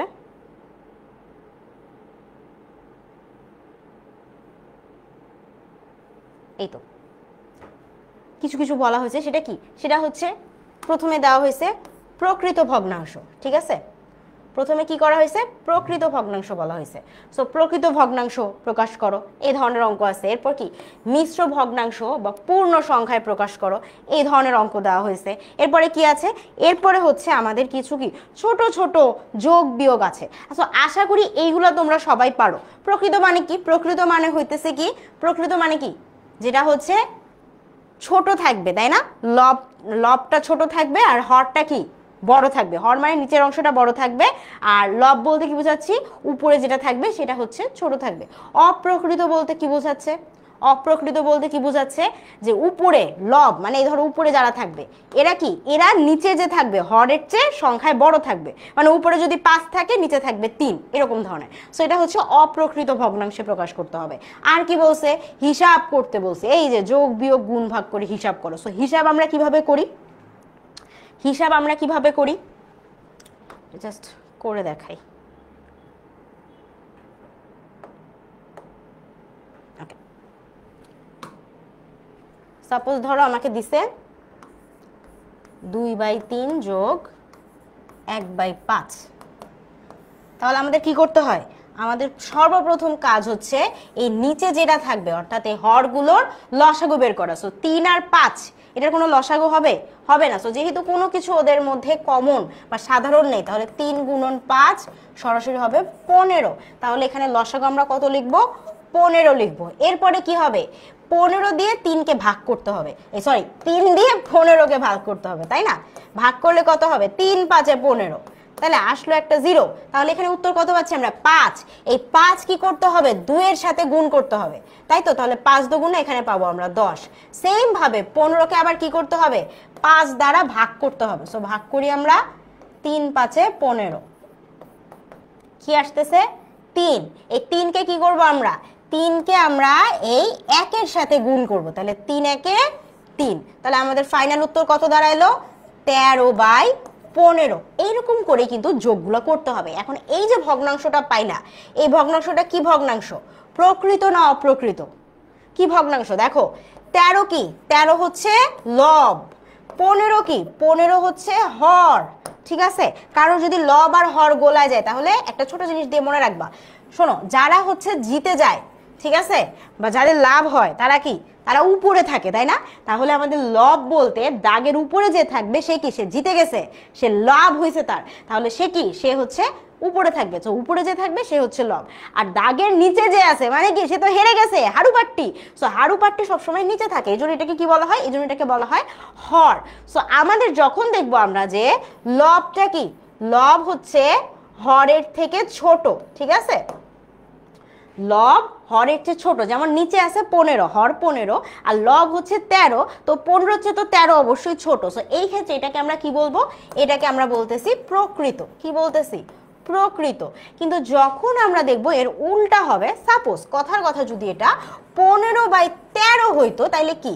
তাহলে আমার এখানে হর হচ্ছে 13, লব হচ্ছে 15, হাই হাই সবকিছু উল্টে গেল। সো যদি আমরা দেখি যে আমাদের লব যে আছে, লবই হরের চেয়ে ভাই বড় হয়ে গেছে, ঠিক আছে? লব হরের চেয়ে বড় হয়েছে, উপরেরটাই নিচের চেয়ে বড় হয়ে গেছে, সেই ক্ষেত্রে আমরা এটাকে কি বলবো? সেই ক্ষেত্রে আমরা এটাকে বলবো অপ্রকৃত। আরেকটা জিনিস আসবে, সেটা হচ্ছে যে কি আসবে? আরেকটা জিনিস আসবে, সেটা কি? সেটা হচ্ছে যে তোমাকে অপ্রকৃত বা মিশ্র ভগ্নাংশ দিবে, সেখান থেকে অপ্রকৃত বানাইতে হবে। যেমন ধরো এই যে সবার প্রথম একটা দিছে না 2 × 2/3, তাহলে এইটাকে যদি আমরা প্রকৃত বানাই তাহলে কিভাবে বানাবো? প্রকৃত তো হবে না, অপ্রকৃত হবে। 2 2 3, তাহলে এইটাকে অপ্রকৃত বানাবো কিভাবে? এটা আছে মিশ্রতে, এই যেমন ভাঙা চূড়া উল্টা পাল্টা ঝালমুড়ি হয়েছে। ঝালমুড়ির মধ্যে কি? তুমি একটা বাসায় রান্না করবা, তরকারির মধ্যে কি থাকে? হলুদ, পেঁয়াজ, মরিচ সবকিছু সুন্দরভাবে ব্লেন্ডেড হয়ে মজাভাবে থাকে, তাই না? আর যখন দেখবা যে ঝালমুড়ি খাবা, ঝালমুড়ির মধ্যে কি মামা কি করে? মামা যে লুঙ্গিতে হাতটা মুছে একদম পেঁয়াজ, কাঁচামরিচ, লবণ, ঠিক আছে, তার সাথে ধরো এই যে নাকের সর্দি, অনেক কিছু মিশাই কি করে? এটা এরকম মিক্সচার বানায় দেয়। সো যেই মিক্সচারটা বানায় দেয় ওই মিক্সচারের মধ্যে কি আলাদা আলাদা ভাবে তুমি মরিচ, পেঁয়াজ, তারপরে হচ্ছে চানাচুরিগুলো আলাদা আলাদা করে ফেলতে পারবো না। বাট তরকারির মধ্যে আমার আম্মু যারা রান্না করে, আমাদের আম্মুরা, তো তখন কি করে? তখন কিন্তু তারা খুব সুন্দরভাবে রান্না করে। সো ওইটার মধ্যে আলাদাভাবে কিছু খুঁজে পাওয়া যায় না। তো মিশ্র ব্যাপারটা হচ্ছে সেই মামার ঝালমুড়ির মতো, যেখানে কি? যেখানে তুমি আলাদাভাবে চানাচুর, মুড়ি, পেঁয়াজ এগুলা বের করতে পারবা। যেমন ধরো এই যে এখানে একটা লব আছে, এখানে একটা হর আছে, পাশে একটা পূর্ণ সংখ্যা আছে, মানে খুবই হাবিজাবি ব্যাপার স্যাপার, ঠিক আছে? সো এরকম হাবিজাবি ব্যাপারটা হচ্ছে সেই মিশ্র ভগ্নাংশ বা আমাদের ঝালমুড়ি ভগ্নাংশ, ঠিক আছে? সো ঝালমুড়ি ভগ্নাংশ থেকে তাকে যদি আমরা অপ্রকৃত বানাইতে চাই, সেই ক্ষেত্রে আমাদের কি করতে হবে? সেই ক্ষেত্রে আমাদের যেটা করতে হবে যে এই যে হরের সাথে পূর্ণ সংখ্যাটা গুণ দিতে হবে। যে গুণফলটা আমরা পাবো সেটা কি করব? সেটা এই বান্দার সাথে যোগ করে দিব, ঠিক আছে? তাহলে আমরা কি করলাম? প্রথমে এটার সাথে গুণ করব, গুণ করে যেটা পাবো সেটা যোগ করে দিব। যোগ করে দিয়ে কোথায় লিখবো? যোগ করে এইখানেই আবার লিখবো। তাহলে এখান থেকে আমরা যদি করি তাহলে আমাদের প্রথমে করতে হবে 2 × 3, এই যে এটা আর এটা গুণ করলাম, কত আসলো? 6। তাহলে এখানে আমরা কত পেলাম? এই পর্যন্ত আমরা কি পাইলাম? 6 পাইলাম। এই 6কে কি করতে হবে? 2 এর সাথে যোগ করতে হবে। তাহলে 6কে যদি আমরা 2 এর সাথে যোগ করি কত আসবে? 8। তার মানে আমাদের পুরো ভগ্নাংশটা কি দাঁড়াইতেছে? 8, আর এখানে আছে 3। তাহলে কি লিখবো আমরা? উপরে আমরা যে সংখ্যাটা পেলাম এটা লিখবো, আর নিচে যে ছিল সেটাই লিখে দিব, ঠিক আছে? তো এটাই যে তুমি যতই রান্না করো, এই যে ঝালমুড়ি মামা যে একটা সর্দি যে মিশাই দিছে, ঠিক আছে, এইটা আসলে আর পিউরিফাই করা যাবে না। সো এটা হচ্ছে নিচের যে হাড় আছে, হাড়ুপাট্টি, এটা হচ্ছে ওই মামার সর্দির মতো, ঠিক আছে? যে এই তুমি যতই রান্না করো ওই ঝালমুড়িকে, ওই সর্দির বিশেষ গুণ অবশ্যই তোমার ওই মুড়ির মধ্যে থাকবে। সো এই মুড়িটা নিয়ে এসে নিচের 3টা 3-এর মতোই রাখবা, মানে হর যে থাকবে তাকে তার মতোই থাকতে দিবা, বাকি অংশটা একটু যোগ বিয়োগ করে বসাই দিবা।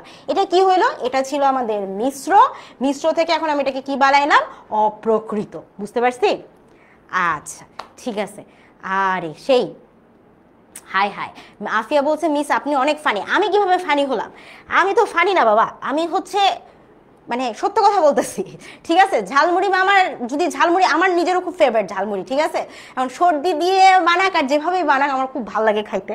তো যাই হোক আমি খাই, আবার আমার নিজেরও সর্দি লেগে যায়, বাট কিছু করার নাই।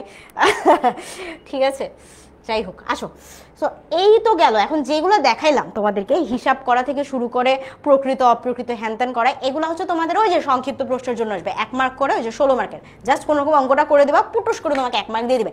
কিন্তু যখন তোমাকে বলবে, এই তো যখন তোমাকে বলবে যে হ্যাঁ 8 মার্কের প্রশ্নের উত্তর দাও, সো 8 মার্কের প্রশ্নের জন্য এখানে আসেই 2টা প্রশ্ন, বাদ দিও না, ঠিক আছে?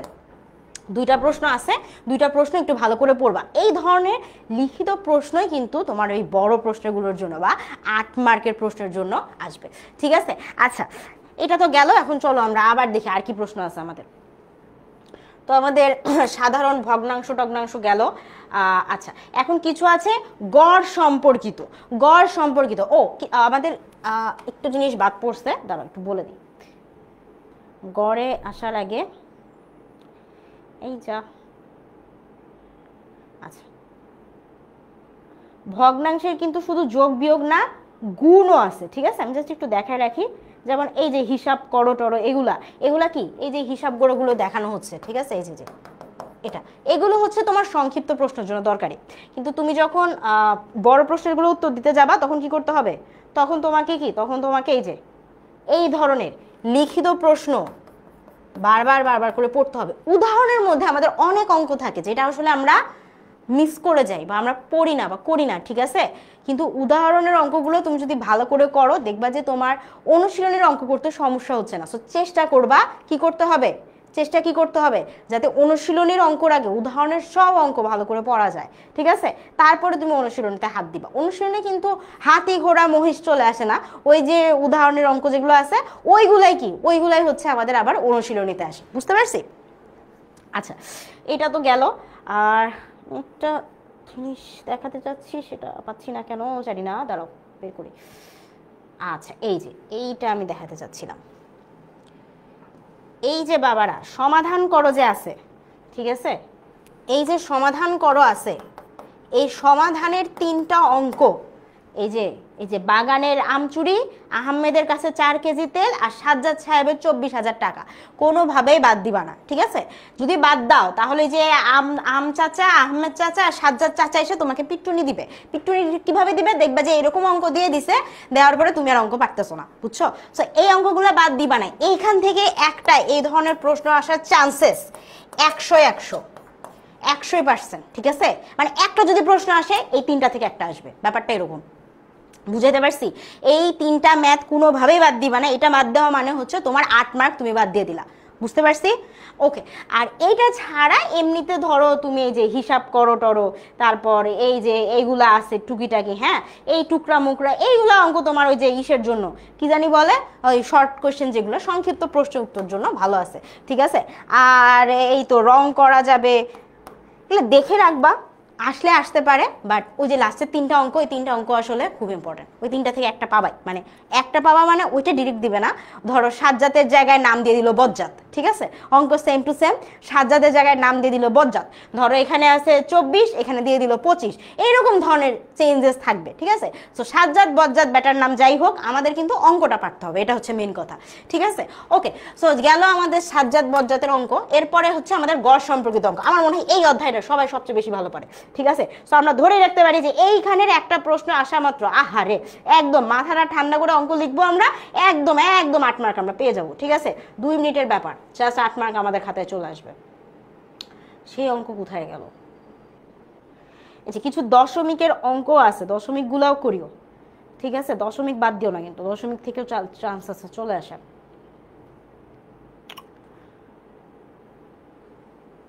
আচ্ছা অনুশীলনীর সাথে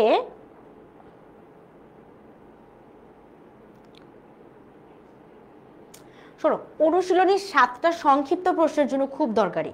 মানে সংক্ষিপ্ত প্রশ্ন যদি তোমাদের ভগ্নাংশ থেকে 8 মার্কের প্রশ্ন দেয়, তাহলে ওরা চেষ্টা করবে যে এই অনুশীলনটা থেকে আসে না দশমিক ভগ্নাংশ, মানে দশমিক থেকে সংক্ষিপ্ত প্রশ্নের উত্তর দেওয়া। সো এটা হইতে পারে যে যেহেতু 2টা অধ্যায় আছে, একটা হচ্ছে এমনি ভগ্নাংশ, একটা হচ্ছে দশমিক ভগ্নাংশ, তোমার দশমিক ভগ্নাংশ যদি 8 মার্কের জন্য দেয়, তাহলে সংক্ষিপ্তটা প্রশ্নটাতে শুধু ভগ্নাংশ দিবে। আর যদি সংক্ষিপ্ত প্রশ্নে দশমিক ভগ্নাংশ দিয়ে ফেলে, তাহলে কি শুধু ভগ্নাংশটাই 8 মার্কসে দিবে। ঠিক আছে, ওকে। সো এইটার জন্য যদি আমি তোমাদেরকে বলি, এমনিতে তো এই গুণ ভাগ যোগ এগুলা তো আসার চান্সেস অনেক বেশি হয়েছে 16 মার্কের জন্য, যেহেতু করতেও সময় লাগে না, 1 মার্কের জন্য এই প্রশ্নগুলো ওরা দেওয়ার চেষ্টা করবে। আর এইটা ছাড়াও এই যে কিছু এই যে লৌকিক অঙ্ক যেগুলো আছে লিখে লিখে করা লাগে, হ্যাঁ, এগুলো একটু দেখে যাবা। মোটামুটি কাছাকাছি ধরনেরই সব, ওই গুণ যোগ ভাগ করেই করতে হবে। তো তুমি যদি একবার বুঝো যে কোথায় যোগ করতে হবে কোথায় গুণ করতে হবে, তাহলে আমার মনে হয় না এটাতে খুব একটা সমস্যা হবে। বুঝতে পারছি? আচ্ছা, ওকে। সো এটা তো বুঝলাম, এরপরে কি হয়েছে দেখি। আচ্ছা, এই গড়ে আমরা যেতেই পারতেছি না, কি ভূতে ধরছে আমাদেরকে। ভগ্নাংশ করতে করতে আমরাই ভেঙে গেলাম। গড় কোথায়? এই গড় তুমি বের হও। দুষ্টু গড় কোথায় গেলে? 7 পয়েন্ট, আচ্ছা 7 খ, এই তো পাওয়া গেছে 7 খ গড়। গড়ে যাওয়ার আগে এই যে লাস্টের 13, 14, 15 দশমিকের জন্য এই 3টা অঙ্ক অনেক ইম্পর্টেন্ট। এটা হচ্ছে 88 নাম্বার পেজে আছে, অধ্যায় যদি ভুল না করে থাকি তাহলে 7 খ, হ্যাঁ 7 খ, ঠিক আছে। অনুশীলনী 7 খ থেকে লাস্টের যে 3টা অঙ্ক আছে, এই 3টা অঙ্ক কোনোভাবে বাদ দিও না, ঠিক আছে। এই যে লাস্টের 3টা অঙ্ক কি কি, এই যে দেখো, একটা হচ্ছে গাড়ি এত ঘন্টায় দৌড়ায়, একটা আয়তাকার জমি আছে, আর একটা হচ্ছে কে জানি লম্বা লোহার খণ্ড নিয়ে কি করছে। সো এই 3টা অঙ্ক বাদ দিবেন না। আর হচ্ছে যদি গড়ে যাই, গড় কোথায় গেল আমাদের? এই তো গড়। আচ্ছা, গড়ের এই যে সোহেল আর হামিদা, ঠিক আছে, সোহেল দাদা আর হামিদা দাদার অঙ্ক অবশ্যই করবেন। আর কি করবেন? এই যেটা পরিসংখ্যান আছে, পরিসংখ্যানের অধ্যায় আমাদের আলাদা আছে উপাত্তর ক্ষেত্রে, বাট তারপরেও এই 5 নাম্বারটা বাদ দিয়েন না, ঠিক আছে। আর এই যে গাভী থেকে কি পরিমাণ দুধ পাওয়া যায়, দুধ, সোহেলের অঙ্ক, সোহেল হামিদার বাংলা অঙ্ক, এগুলো মোটামুটি কাছাকাছি। আর গড়ের বেসিক কি, যেমন আমরা একটা করি, সলভ করি, এই ধরনের একটা অঙ্ক তোমাকে 1 মার্কের জন্য দিতে পারে। বলছে গড় নির্ণয় করো। কিভাবে গড় নির্ণয় করব? 8, 10, 13, 7, 9, 10 এই সংখ্যাগুলোর গড় নির্ণয় করো। তাহলে আমাদের গড় নির্ণয়ের জন্য কি বললো? 8, 10, 13, 7, আর কি বলছিল? 8, 10, 13, 7, 9, 10।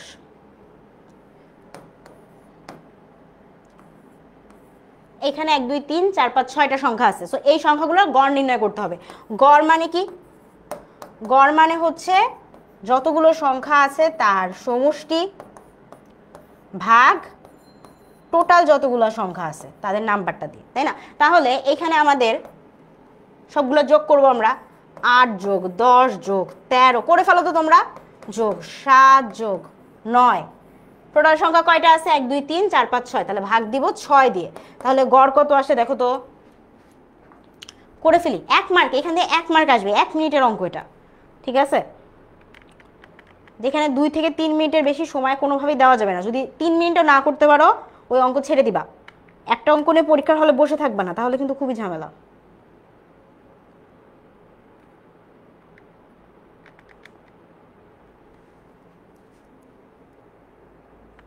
হ্যাঁ, এক্স্যাক্টলি, যোগ করে ভাগে। যে মুবাশিরা খুব ভালো অ্যান্সার দিছে।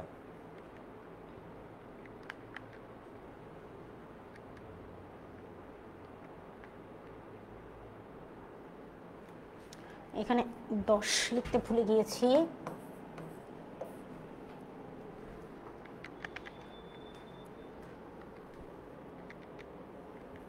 কত আসে? কত আসে? আরে ফাতেমা বলতেছে থ্যাংক ইউ ফাতেমা। উত্তর বলেন। আল্লাহ, এ কি যে শাহানাজ কি বিড়ালের ছবি দিতেছে, এসকে সৃজন কার সাথে মারামারি করতেছে, এরকম করলে হবে নাকি? উত্তর বলেন কি হইলো? 8, 10, 13, 7 এগুলা যোগ করলে কত আসে? কত আসে 57, 57 ভাগ 6, তাহলে 57কে 6 দিয়ে ভাগ করলে কত পাবো আমরা 9.3। আপনাদের 9.3 আসছে, 9.3 আসছে। আচ্ছা আমি ক্যালকুলেটর দিয়ে করছি, আমারটা হচ্ছে তাড়াতাড়ি হয়েছে, তো তোমরা হাতে করলে হয়তো তোমাদের একটু সময় লাগবে, বাট করে ফেলে, অঙ্ক কিন্তু সহজ। এভাবে হচ্ছে গড় নির্ণয় করতে হবে। এখন গড় নির্ণয় তোমাকে ডিরেক্ট সংখ্যা না দিয়ে কি করতে পারে, হয়তো তোমাকে বলো যে 6টি বইয়ের ওজন 924 গ্রাম, বইগুলোর ওজন বের করো। তাহলে 6টি বইয়ের ওজন কি বলছে, 6টি বইয়ের ওজন 924 গ্রাম, তাহলে 6টি বইয়ের 924 গ্রাম ওজন, তাহলে 6টি বইয়ের ওজনের সমষ্টি, এখানে সমষ্টি পেয়ে গেছি আমরা, যোগ করে দিছে ওরা, যোগ আমাদের কাজ কমাই দিছে। এখন আমাদের গড় ওজন বের করতে হবে, তাহলে 6টি বই, তাহলে 6 দিয়ে আমরা ভাগ করব। সো 924কে যদি আমরা 6 দিয়ে ভাগ দিই তাহলে আসে 154। তাহলে প্রত্যেকটা বইয়ের গড় ওজন হচ্ছে 154 গ্রাম। ঠিক আছে, এই যে অঙ্কর শেষে গ্রাম, কেজি, মিটার, লিটার, কিলোমিটার এগুলা লিখবেন। এইটা যদি না লিখো তাহলে, আর যদি তোমার একটা মোটামুটি একটু আর কি রাগী একটা দুষ্টু শিক্ষক পড়েন, তাহলে শিক্ষক কি করবে, 0 দিয়ে দিতে পারে। সো খুবই সাবধান, এই যে শেষে যে ইউনিটটা থাকবে বা এককটা থাকবে এটা অবশ্যই লিখতে হবে।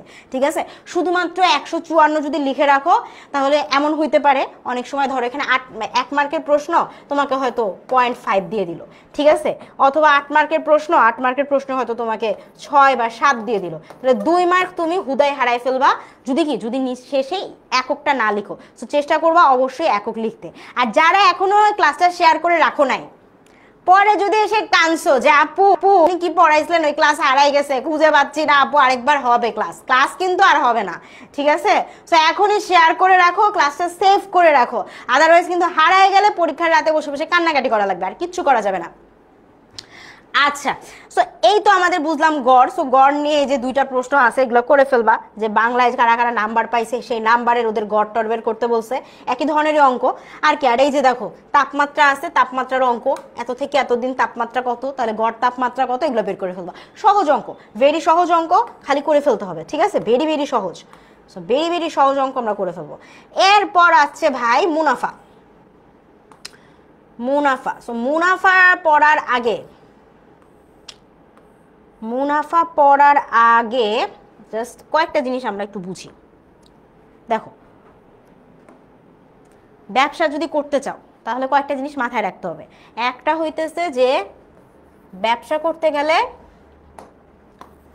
ধরো তুমি চালের ব্যবসা করবা, ঠিক আছে, তাহলে তুমি কি করবা, চালটা আগে কিনতে হবে। সো কিনা মানে হচ্ছে ক্রয় করা। তুমি যেই দামে কিনবা তুমি চেষ্টা করবা কি তার চেয়ে একটু বেশি মূল্যে বিক্রয় করা, মানে বিক্রি করে দেওয়া। সো বিক্রি করলে তোমার লাভ হবে, তাহলে তুমি কি করবা, একটা ক্রয় করবা, আর ক্রয় করার পরে তুমি চেষ্টা করবা ওইটাকে বিক্রয় করতে। সো ক্রয় মানে কি, ক্রয় মানে হচ্ছে কোনো কিছু কেনা, তাই তো। তো তুমি কথার কথা, তুমি যদি একটা চাল 10 টাকা দিয়ে কিনো, 10 টাকা কেজি করে কিনো, ঠিক আছে, 10 টাকা দিয়ে তুমি চাল কিনছো কিছু, তুমি চেষ্টা করবা কি সেই জিনিসটাকে বিক্রয় করার সময় ওর চেয়ে বেশি দামে, ধরো 15 বিক্রি করা। তাহলে কি হবে, তাহলে তুমি 10 টাকায় কিনলা, কেনার পরে বিক্রি করছো 15। সো ওই ব্যাটাকে যদি তুমি 10 টাকা যাও দিছো, 10 টাকা তোমার খরচ হয়েছে কিনতে, কিন্তু যখন বিক্রির সময় তুমি 15 টাকা দিয়ে বিক্রি করতেছো, তখন তোমার কি হচ্ছে, 5 টাকা লাভ হয়ে আসছে, তাই না, লাভ হয়ে যাইতেছে 5 টাকা। সে 5 টাকা কিন্তু তোমার কি, তোমার একটা লাভ হইতেছে, এটাতে তুমি আরো বেশি চাল কিনতে পারবা, কেনার পরে আরো বেশি দামে বিক্রি করতে পারবা, তোমার এখানে সবসময় লাভ হবে। সো বিক্রয় ক্রয়ের পাশাপাশি আমাদের একটা জিনিস হবে, সেটা হচ্ছে কি, সেটা হচ্ছে ব্যবসা করলে আমাদের লাভ হবে। আচ্ছা, এখন ব্যাপারটা উল্টাও তো হইতে পারে। উল্টা কিরকম হইলো, উল্টা হইলো কি, যে ধরো তুমি চালটা কিনছো 15 টাকা কেজি করে, ঠিক আছে, কিন্তু বিক্রি করতে যাওয়ার সময় দেখলা যে আয় হায় 15 টাকা দিয়ে তো কেউই চাল কিনে না। এখন তো তোমার তো চালটা বিক্রি করতে হবে, তুমি তো কিনে আনছো, তুমি তো সব চাল খেয়ে ফেলতে পারবা না, তুমি কি চেষ্টা করবা, তুমি তাহলে আচ্ছা ঠিক আছে একটু কম দামে 10 টাকা দিয়ে বিক্রি করবা। তাহলে তুমি এখানে কি দেখতেছো, যে তুমি 15 টাকা দিয়ে কিনছো, 10 টাকা দিয়ে চালটা বিক্রি করছো, তার মানে কি, তার মানে তুমি কেনার সময় আরো 5 টাকা বেশি দিয়ে আসছো, যেটা আসলে বিক্রি করে ওই টাকাটা তোমার উঠে নাই। তার মানে কি দাঁড়াইলো, তুমি যেই টাকায় কিনছো তার চেয়ে কমে যদি তুমি বিক্রি করে ফেলো, সেখানে কি, সেখানে হচ্ছে তোমার আরো জরিমানা লাগতেছে, মানে হচ্ছে তোমার লস হইতেছে। তাহলে আমরা কি বুঝলাম, আমাদের মুনাফা জাতীয় বা এই অধ্যায়ের অঙ্কে 4টা কনসেপ্ট খুব ক্লিয়ার থাকতে হবে। একটা হচ্ছে ক্রয়, একটা বিক্রয়, আর একটা হচ্ছে কি লাভ, আর একটা হচ্ছে ক্ষতি বা লস। ঠিক আছে, ক্ষতি অথবা কি লস।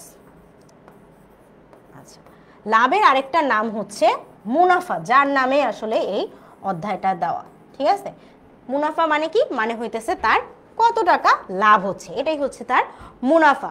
তাহলে আমাদের কি, আমরা এখান থেকে কি বুঝলাম, আমাদের যদি ক্রয় মূল্য, আমরা যে জিনিসটা কিনতেছি ক্রয় মূল্য যদি বিক্রয় মূল্যর চেয়ে কম হয়, মানে যা দিয়ে কিনবো তার চেয়ে অনেক বেশিতে আমি বিক্রি করব, বিক্রয় মূল্যর চেয়ে কম হয়, সেই ক্ষেত্রে এটা কি, এটা আমাদের জন্য লাভজনক, বা আমরা কি পাবো, আমরা মুনাফা পাবো।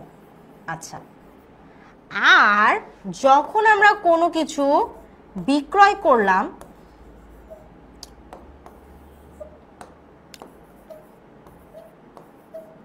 কিন্তু যেই দামে কিনছিলাম সেই দামে বিক্রয় করতে পারলাম না, মানে আমি কিনছি ধরো 15 টাকা দিয়ে, বিক্রি করতেছি 10 টাকা দিয়ে, আয় হায় 5 টাকা তো আমার লস হয়ে গেল, তো এটাকে আমরা কি বলবো, এটাকে আমরা বলবো ক্ষতি। বুঝতে পারছি? তো এই কনসেপ্টটা ক্লিয়ার থাকতেই হবে। ঠিক আছে? আচ্ছা মিস, আমি তো বুঝতে পারছি না। আচ্ছা, কি বুঝতে পারছো না ওইটা বলো আমাকে। হ্যাঁ, মানে কি বুঝতে পারছো এটা যদি না বলো আমার জন্য একটু টাফ হয়ে যাচ্ছে বুঝা, তুমি আসলে কি বুঝতে পারছো না। আচ্ছা, তো আমরা কি বুঝলাম, ক্রয়ের চেয়ে যদি বিক্রয় কম হয় সেটা হবে মুনাফা, ক্রয়ের চেয়ে বিক্রয় বেশি হইলে সেটা কি, সেটা হচ্ছে আমাদের ক্ষতি। সো এই তো এইখানে এইগুলোই হচ্ছে আমাদের মেইন কনসেপ্ট। আর এটার পাশাপাশি কি, এটার পাশাপাশি আমাদের শতকরার হিসাব আছে। তো এখন আমরা যদি একটু অঙ্কটা খেয়াল করি যে অঙ্কগুলোতে আমাদের কি ধরনের ব্যাপারগুলো আছে, যেমন ধরো, আচ্ছা খালি ঘর পূরণ করতে বলছে, কি কি খালি ঘর পূরণ করতে বলছে আমরা দেখি। বলছে কি 12 জন লোক 20 জন লোকের কত পার্সেন্ট, 300 টাকার 15% হলো কত পার্সেন্ট। এই যে আমাদের যে 10 মার্কের শূন্য স্থান পূরণ থাকবে না, শূন্য স্থান পূরণগুলো আসলে এই ধরনেরই হবে। যেমন আমরা যদি একটা সলভ করি, প্রথমটাই কি বলছে, 12 জন লোক 20 জন লোকের কত পার্সেন্ট, যে শেষে একটা পার্সেন্ট চিহ্ন দেওয়া আছে, আমি একটু বড় করে দেখতে পাচ্ছ কিনা, দাঁড়াও। ওকে ওকে, কি লেখা আছে, 12 জন লোক 20 জন লোকের কত পার্সেন্ট। তাহলে আমাদেরকে কি করতে হবে, এটাকে পার্সেন্টেজে নিয়ে যেতে হবে। মোট লোক কতজন, 20 জন, আমরা কতজন লোকের হিসাব বের করতে যাচ্ছি, 12 জন না, 12 জন লোকের 20 জন লোকের কত পার্সেন্ট, তাহলে 12 মানে কি হচ্ছে 20 জনের মধ্যে 12, এই যে ভগ্নাংশে নিয়ে আসতে হবে। এখন আমাদের বের করতে হবে কত পার্সেন্ট। সো পার্সেন্ট মানে কি, পার্সেন্ট মানে হচ্ছে এরকম একটা চিহ্ন দেওয়া থাকে, এবং এটা কি, এটা হচ্ছে আমাদের 100 দিয়ে গুণ করলে আমরা পার্সেন্টেজ পাই। ওই যে তোমরা সবার প্রথমে আমাকে করে দিছিলা যে 10টা প্রশ্নের 8টা তুমি সলভ করলা, কত পার্সেন্ট, তাহলে এটাকে আমরা কি করব, 100 দিয়ে গুণ দিব। যখনই আমরা কোনো ভগ্নাংশকে পার্সেন্টেজ বা শতকরাতে রূপান্তর করতে চাবো, তখন আমাদের কি করতে হবে, 100 দিয়ে এটাকে গুণ করতে হবে। তাহলে 100 দিয়ে যদি গুণ করি, এখন আমরা কি করব, 20 আর 100 কি করা যায় বলো তো, শূন্য শূন্য কি প্রথমে কুটুস কুটুস, ঠিক আছে, কুটুস কুটুস করে আগে শূন্য শূন্য কেটে ফেলবা, গুণ নেই। আচ্ছা, কি বাকি থাকলো, এখানে আছে 2, এখানে আছে 10, এখানে আছে 12। তাহলে তুমি কি করতে পারো, 2 দিয়ে 12 কাটা যায়, 10ও কাটা যায়। সো আমি ধরো 2 দিয়ে 12কে কাটি, তাহলে 2 একে 2 আর কি 6 দিয়ে গুণে 12, এখন কি থাকলো 6 আর এখানে থাকলো 10, তাহলে 6 10-এ কত হয় 60, তাহলে 60%। তার মানে আমরা কি বুঝলাম, 20 জনের মধ্যে 12 জন লোক হইতেছে মোটের 60%। বুঝতে পারছি? দেখো তোমরা তো অনেক নাইস ভাবে উত্তর দিছো আমাকে, সাইদুল, নিপা, আফিয়া, তারপর আর কে, আচ্ছা গাইস বলতেছে 450, একজন বলতেছে 120। হাই হাই কি অবস্থা, এই ঘটনা কেমনে ঘটলো। আচ্ছা 120 না হলে বুঝলাম, এটা আগে গুণ করছো পরে ভাগ করবা নাকি, কিন্তু 450 কিভাবে হলো। ওকে, সো আমরা কি বুঝলাম, এইভাবে কি, এইভাবে আমাদের শতকরা রূপান্তর করতে হবে। সো এই ধরনের অঙ্কগুলা কিসের জন্য প্রয়োজন বলো, এই যে শূন্য স্থান পূরণ বা খালি ঘর পূরণের জন্য এই অঙ্কগুলো আসতে পারে, অথবা কি, অথবা চাইলে এই অঙ্কগুলা দিয়েই আবার কি ওরা বহু নির্বাচনীয় দিতে পারে, যে সেম অঙ্ক দিল, দেওয়ার পর ধরো তোমাকে অপশন দিয়ে দিল যে বলো তো 12 জন লোক 20 জনের কত পার্সেন্ট, ক নাম্বারে বললো হতেছে 20%, খ নাম্বারে বললো 60%, গ নাম্বারে বললো 50%, ঠিক আছে, ঘ নাম্বারে বললো 100%। সো তোমাকে আগে অঙ্কটা করে ফেলতে হবে, অঙ্কটা করে তুমি যেহেতু জেনেই যাবা যে উত্তর কত, উত্তর হচ্ছে 60%, তোমাকে কি করতে হবে, খাতায় লিখতে হবে। ঠিক আছে, প্রশ্নের টিক দিয়ে লেখা কিন্তু লাভ নাই, প্রশ্ন নিয়ে তো তুমি চলে আসতে পারো বাসায়। সো কি করতে হবে, খাতার মধ্যে লিখে রাখতে হবে এটা। যে খ 60%, পুরোটা সুন্দর করে লিখতে হবে, বুঝতে পারছি? আচ্ছা ঠিক আছে। সো এটা তো আমরা বুঝলাম, এই ধরনের অঙ্ক আমাদের দিবে। এইগুলো ছাড়াও আমাদের কিছু অঙ্ক দিবে, যেমন কি দিবে, দেখি, দেখো এই যে 3 নাম্বার অঙ্কটা আছে, হোসেনের মাসিক আয় এত, তার মধ্যে তিনি এত টাকার খাবার কেনায় ব্যয় করেন, মানে মাসিক আয়ের মধ্যে এত টাকায় সে খাবার খাইতে খাইতে চলে যায়। প্রথমে বের করে নিবা যে সে কত টাকা খাইতেছে। আচ্ছা, শামীম নামে আরেক ব্যক্তি আছে, সে তার মাসিক আয় হচ্ছে 1800 টাকা এবং তিনি খাবার কেনায়, সে খাবার খায় 1440 টাকা, ভালো হয়েছে। এখন তাদের প্রত্যেকের আয়ের উপর খাবার কেনার ব্যয় শতকরা প্রকাশ করো। কি বলছে? আয়ের উপর খাবার কেনার ব্যয় শতকরায় প্রকাশ করো। তাহলে এখানে তার আয় কত, যেমন হোসেনের কথা যদি বলি, হোসেন মাসে কামায় 2500 টাকা, তার মধ্যে সেই বান্দা খেয়ে ফেলে কত, 1750 টাকা। তাহলে এটাকে যদি আমি শতকরায় প্রকাশ করতে চাই, তাহলে এইটার সাথে কি করতে হবে, 100 গুণ দিতে হবে, এরপর জাস্ট কাটাকাটি কুটুস কুটুস করলে কি আমাদের অঙ্কের অ্যান্সার বের হয়ে যাবে। সো এরকম করে হোসেন এবং শামীমের জন্য বের করতে হবে। গ নাম্বারে কি বলছে, কে খাবার কেনায় আনুপাতিকভাবে বেশি টাকা ব্যয় করে। সো এটা তুমি এভাবে বের করতে পারো। প্রথমে দেখবা যে ওর পার্সেন্টেজটা কত, হোসেন মাসের পার্সেন্টেজটা কত, যে সে তার আয় আর খাবার ক্রয়ের এইটার মধ্যে পার্সেন্টেজ কত আসে, আর লাস্টে দেখবা যে শামীমেরটা কত আসে। সো দুইটা থেকে তুমি দেখবা যে যার শতকরা বা পার্সেন্টেজটা বেশি, ঠিক আছে, যার শতকরা বা পার্সেন্টেজটা বেশি, সেই কি, সেই হচ্ছে আনুপাতিকভাবে বেশি ব্যয় করে। বুঝাইতে পারছি? না, পরীক্ষার হলে তো ক্যালকুলেটর ব্যবহার করতে দিবে না। এখন আমি তো পরীক্ষার হলে নাই, আর একটু তাড়াতাড়ি বোঝানোর জন্য আমি ক্যালকুলেটর ব্যবহার করতেছি, বাট তোমাদেরকে এগুলো হাতেই করতে হবে, বুঝতে পারছি? আচ্ছা, না না ব্যবহার করতে পারবা না বাবা, তোমাদের 6 থেকে তোমরা ব্যবহার করতে পারবা, বাট 6 এর আগে ক্লাস 5-এ ব্যবহার করতে পারবা না। সো একটু হাতেই অঙ্ক করার প্র্যাকটিস করতে হবে, ঠিক আছে? আচ্ছা, নেক্সট কি আছে দেখি। এইরকম আরো অঙ্ক আছে, যেমন ধরো এই যে এখানে এই যে ব্যাংক থেকে, ব্যাংক জাতীয় অঙ্ক খুব পছন্দ করে শিক্ষকরা, ঠিক আছে? তো এরা এই ধরনের অঙ্ক অনেক দেয়। যেমন ব্যাংক থেকে 50,000 টাকা ঋণ নিয়ে 8 বছর পর 98,000 টাকা পরিশোধ করা হলো। আসলের উপর ব্যাংকের মুনাফার হার কত ছিল? আসলকে যত টাকা তুমি ঋণ নিছো, ঠিক আছে, মেইনটা, আসল বলতে হচ্ছে মেইন বোঝায়, মানে যেটা দিয়ে আসলে অঙ্ক শুরু হয়েছিল। তো শুরু হয়েছিল এখানে কত থেকে, 50,000 দিয়ে, তাহলে 50,000 হচ্ছে আসল। আচ্ছা, এরপরে 8 বছর পরে এত টাকা শোধ করতেছে। তা আমরা কি জানতাম, 50,000 টাকা নিলে কারো কাছ থেকে আমরা তাকে 50,000 টাকাই দিব, কিন্তু যেহেতু ব্যাংক মানে একটু ঝামেলা, সো ব্যাংকের লোকজন কি করে, তারা প্রত্যেক বছর বছর কিছু টাকা কি মুনাফা হিসাবে বাড়াইতে থাকে। যেমন কথার কথা, ধরো আমি তোমাকে 500 টাকা দিলাম, আমি একটা ব্যাংক, ঠিক আছে, 500 টাকা দিলাম, তুমি আমার কাছ থেকে 500 টাকা নিলা। 500 টাকা নেওয়ার পরে কি করলো তুমি, 500 টাকা নেওয়ার পরে সেই 500 টাকার উপরে আমি বললাম যে তুমি যদি আমাকে ব্যাক করো, প্রত্যেক বছরে তুমি আমাকে 100 টাকা করে বেশি দিবা। তাহলে তুমি 1 বছর পরে যদি আমাকে টাকাটা দিতে আসো, তাহলে তুমি আমাকে কত দিবা, 500-র সাথে আরো 100 টাকা করে বেশি, তার মানে কত, তার মানে তুমি 600 টাকা আমাকে দিবা। আচ্ছা, এরপরে তুমি মনে করলে যে না, তুমি 1 বছরে দিতে পারলা না, তুমি আমাকে 2 বছরে দিবা। তাহলে 2 বছরে দিলে কি হবে, 500 টাকা তোমাকে আমি ধার দিছি, তাহলে 500 টাকার উপরে 2 বছরে প্রত্যেক বছর 100 করে, মানে কত, 200 টাকা। তুমি আমাকে টোটাল কত দিবা এখন, 500 টাকা আসল টাকা, তার সাথে মুনাফা, প্রথম বছরে 100, দ্বিতীয় বছরে আরো 100, তাহলে গেল 200, তাহলে 500 আর 200 আমাকে তুমি 700 টাকা দিবা। সো ব্যাংক এই কাজটা করে, তারা প্রত্যেকবার মুনাফা অ্যাড করতে থাকে, ঠিক আছে, মুনাফাটা অ্যাড করতে থাকে। তাহলে এটাই কি, এটাই ভাবি, এরকম করে ওই বেচারা 8 বছর পরে 50,000 টাকা, কই 50,000 আর কই 98,000 টাকা, বুঝছো? সো এত টাকা সে পরিশোধ করলো ব্যাংকে, অর্থাৎ এর মধ্যে 50,000 টাকা তার কি, তার আসল টাকা, আর বাকি 50,000 এখান থেকে তুমি যদি বাদ দাও, মানে অ্যারাউন্ড কত টাকা, এখানে প্রায় 48,000 টাকা সে ব্যাংকে কি দিল, মুনাফা হিসাবে দিল, এক্সট্রা দিল। এই যে 8 বছর সে টাকাটা শোধ করে নাই, এই শোধ না করার জন্য সে ব্যাংকে একটা মানে কি দিল, এটাকে মুনাফা দিল। যেমন তোমাকে আমি 500 দিছিলাম, তুমি আমাকে 2 বছর পরে দিছো, তুমি আমাকে 700 টাকা দিছো, 200 টাকা এক্সট্রা দিছো। সো এই বান্দাও 50,000 টাকা নিয়ে 48,000 টাকা আরো এক্সট্রা ভাবে ব্যাংকে দিল। আচ্ছা, এখন বলছে কি, আসলের উপর ব্যাংকের মুনাফার হার কত ছিল, এটা আসলে বের করতে হবে যে আসলের উপর মুনাফার হার কত ছিল। এখন আসলের উপর যখন আমরা মুনাফার হার বের করতে যাব, আমরা অঙ্কটা কিছুটা এরকম করে করব। কিরকম করে করব, এই যে, আচ্ছা আসল ধরবো আমরা 100 টাকাকে। সো আমাদেরকে আসলে বের করতে হবে যে 100 টাকার মধ্যে তার কত, তার ঋণটা আসলে মানে কত টাকা তাকে মুনাফা হিসাবে দেওয়া যাচ্ছে, মাথায় রাখিও। আচ্ছা, অনেকজন আমাকে উত্তর দিয়ে ফেলছো, যে সাইদুল, তারপর হচ্ছে লায়লা, আচ্ছা নাইস, থ্যাংক ইউ, তারপর হচ্ছে শাহনাজ, সবাই আমরা 12% অলরেডি বলে ফেলতেছি, তাই না? তো আমাদেরকে হিসাবে জাস্ট এটাই মাথায় রাখতে হবে যে 50,000 টাকা যদি আসল থাকে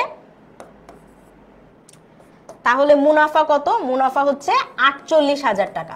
48,000 আমি কেমনে পাইছি? ব্যাংকে সে মোট মানে জমা দিয়েছিল 98,000 টাকা, কিন্তু আসল ছিল তার মাত্র 50,000 টাকা। সো 98 থেকে 50 বাদ দিয়ে আমি 48,000 পাইছি, যেটা হচ্ছে তার মুনাফা।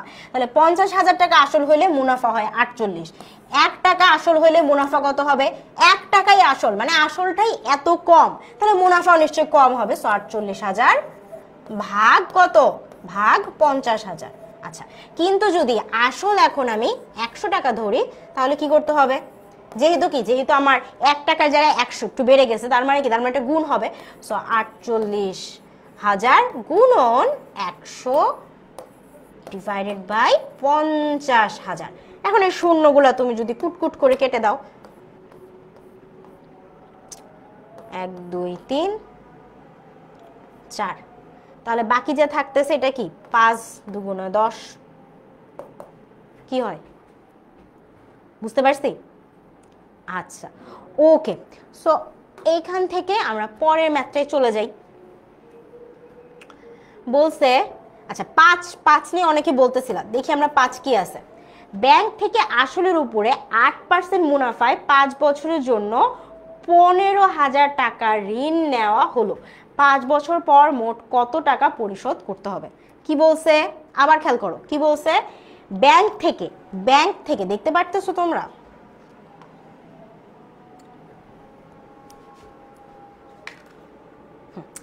ব্যাংক থেকে আসলের উপরে, আসলটা বলে নাই কতর উপরে, ঠিক আছে? বার্ষিক 8% মুনাফায় 5 বছরের জন্য কত? 15,000 টাকা ঋণ নেওয়া হলো। 5 বছর পর মোট কত টাকা পরিশোধ করতে হবে? তাহলে কত টাকা ঋণ নিছে? 15,000। তার মানে আমরা বুঝতেছি যে আচ্ছা, প্রথমে আসল না বললেও এখন আসল বলেছে, সেটা কত? সেটা হচ্ছে 15,000 টাকা। তাহলে 15,000 টাকা হচ্ছে আসল, 8% মুনাফা। 8% মুনাফা মানে কি? মানে হচ্ছে 100 টাকা যদি আমি ঋণ নিতাম তাহলে সেইখানে আমার মুনাফা হইতো 8 টাকা, ঠিক আছে? তো 8% মুনাফায় কত দিনের জন্য? সময়টা কত? 5 বছরের জন্য ঋণ নেওয়া হয়েছে। তাহলে 5 বছর পর মোট কত টাকা পরিশোধ করতে হবে, এটা হচ্ছে আমাদের অঙ্ক। তো আমাদের দেখো, এই যে এখানে 8% বুঝাচ্ছে, 8% মানে কি? মানে হইতেছে যে 8% মানে হচ্ছে 8 টাকায়, 100 টাকায় 8 টাকা 1 বছরে। তাহলে আমি যদি নর্মালি আমরা হিসাব করি, আমাদেরকে কি বলছে? মুনাফা সহ, তাই না? 5 বছর পর মোট কত টাকা, মোট কত টাকা বলতে বুঝাচ্ছে মুনাফা সহ কত টাকা। তাহলে আমরা বুঝতেছি যে 1 বছর পরে, তাই না? 1 বছর পর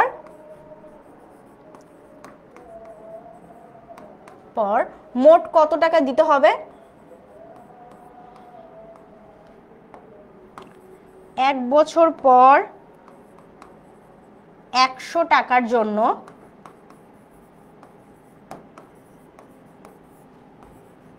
মোট দিতে হবে কত টাকা?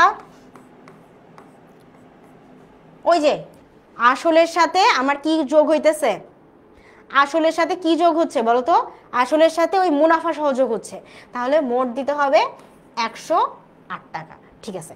তাহলে এরকম করে যদি 5 বছর পর্যন্ত হয়, তাহলে 5 বছর পরে 100 টাকার জন্য আমাকে কত দিতে হবে? অবশ্যই বেশি দিতে হবে, 108 গুণন 5। আবার আমি যদি চিন্তা করি যে আচ্ছা 5 বছর পরে 100 টাকা না, 15,000 টাকার জন্য আমি কত দিব? তাহলে কি? তাহলে আরো বেশি আমাকে দিতে হবে। তাহলে কত হচ্ছে আমাদের?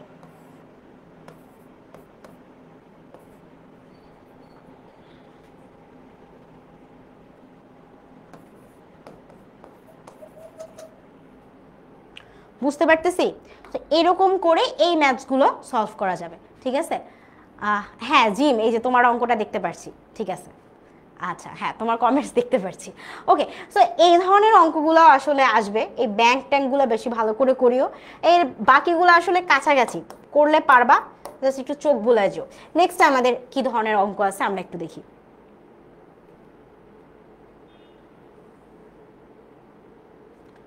আচ্ছা, এরপর আছে আমাদের পরিমাপ ও সময়, মানে পরিমাপ থেকে এরকম অঙ্ক আসবে। পরিমাপের যদি অধ্যায়টা আমরা একটু চেক করি তাহলে দেখি আমাদের কি আছে পরিমাপ থেকে।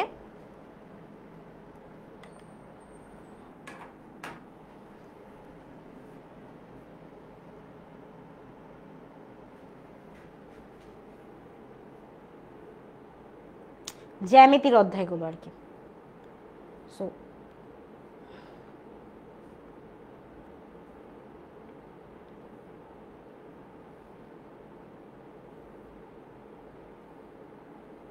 আচ্ছা, জ্যামিতির অনুশীলনীতে যাওয়ার আগে এই যে দেখো, এইখানে একটা অঙ্ক দেখানো হচ্ছে, এখানে কিছু চিত্র দেওয়া আছে, চিত্রগুলোর কোণের মানগুলো তোমাকে কি করতে হবে, এখানে বলতে হবে।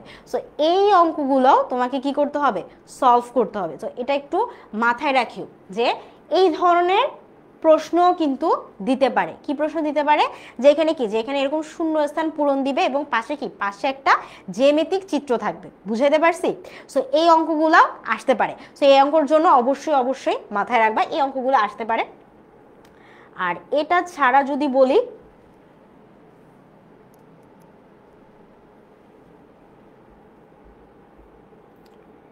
এইটা ছাড়া যদি বলি তাহলে ওকে, কিছু অঙ্কন আসবে এবং যেই চিত্র সম্পর্কে বলবে ওই চিত্র সম্পর্কিত বিস্তারিত লিখতে বলবে। যেমন যদি তোমাকে বর্গ আঁকতে বলে, তোমাকে বলবে যে বর্গ কি, বর্গটা কিরকম হয়, কোণগুলা কিরকম হয়, তার বাহুগুলা কিরকম হয়, সম্পর্কে লেখা লাগতে পারে। এবং এটাও হইতে পারে যে চিত্রটা তুমি কিভাবে এঁকেছো সেটাও বলা প্রয়োজন মনে করতে পারে। সো এই ধরনের প্রবলেম আসলে তুমি ফেস করবা। যেমন ধরো এই যে সমান্তরাল লেখা উদাহরণ দেওয়া হয়েছে, ট্রাপিজিয়াম ও দুইটি সামান্তরিক আঁকো। ঠিক আছে, অলরেডি ওরা একটা তোমাকে এঁকে দিছে, এরপর কি, এরপর তোমাকে একটা ট্রাপিজিয়াম আঁকতে হবে, একটা সামান্তরিক আঁকতে হবে। সো এই ধরনের প্রবলেমগুলো আসতে পারে। আর এটা ছাড়া যদি বলি, এটা ছাড়া যদি বলি এই যে দেখো, এই যে কোণ নির্ণয়, এটা ভালো ইম্পর্টেন্ট। ঠিক আছে, এটা এমসিকিউ থেকে শুরু করে সংক্ষিপ্ত প্রশ্নের জন্য অনেক বেশি ইম্পর্টেন্ট। বড় প্রশ্নগুলোতে আসবে না, বাট সংক্ষিপ্ত প্রশ্ন, শূন্যস্থান পূরণ এবং এমসিকিউ মানে বহু নির্বাচনী, প্রথম 3টা অংশের জন্য এই প্রশ্নগুলো আসতে পারে। আর নেক্সট যদি দেখি এই দেখো, কর্ণগুলো দেওয়া আছে। কর্ণ মানে কি, এই যে পাশাপাশি দাগ, এরকম পয়েন্টগুলোকে তুমি যদি এখন যোগ দিয়ে দাও তাহলে কি, তাহলে তুমি একটা চতুর্ভুজ পাবা, তাই না? একটা চতুর্ভুজ তুমি পাবা। সো যেই চতুর্ভুজগুলো পাবা সেইগুলো আসলে কোন ধরনের চতুর্ভুজ এটা বলতে হবে। যেমন ধরো এই যে লাস্ট যেটা দেওয়া আছে, এখানে কি দেখাচ্ছে, এটা 90 ডিগ্রি দেখাচ্ছে। তার মানে এইটা যদি 90 ডিগ্রি হয়, আমাদের কোন চতুর্ভুজের কর্ণগুলো 90 ডিগ্রি থাকে বা সমকোণে থাকে, এটা যদি তুমি জানো তুমি এটাতে উত্তর করতে পারবা। ব্যাপারটা এরকমই। ঠিক আছে, তো এই ধরনের প্রশ্নই আসবে। আর এইটা ছাড়া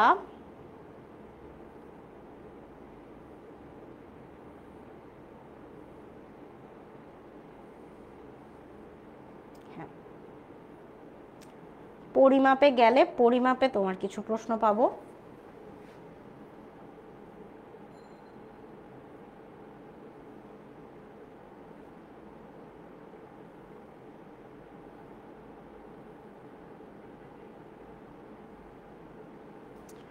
এই যে এই প্রশ্নটা স্পেশালি, দর্জির কাছে 375 ডেসিমিটার সুতি কাপড় আছে, তিনি এই কাপড় দিয়ে 15টা শার্ট তৈরি করতে চান, তিনি প্রত্যেকটা শার্টের জন্য কত সেন্টিমিটার কাপড় ব্যবহার করতে পারবেন। তো এই প্রশ্নগুলোও দেখবা যে আসবে, এই ধরনের প্রশ্ন কিন্তু দেয়। আর এইটা ছাড়াও যদি তুমি হচ্ছে একটু নিচে দেখো, এই অঙ্কগুলো আমরা অলরেডি কিন্তু করে আসছি। ঠিক আছে, অলরেডি কিন্তু আমরা ওই যে ঐকিক নিয়মের অঙ্কে করে আসছি। যেমন ধরো এই যে একটি পরিবার 8 দিনে 20 লিটার পানি খাবে, ওই পরিবার দৈনিক গড়ে কত ডেসিলিটার পানি ব্যবহার করে।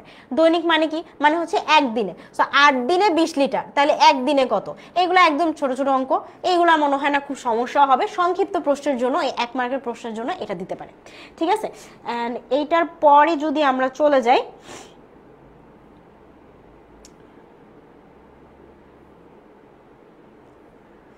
কোথায় গেল, এই যে ক্ষেত্রফল নির্ণয়।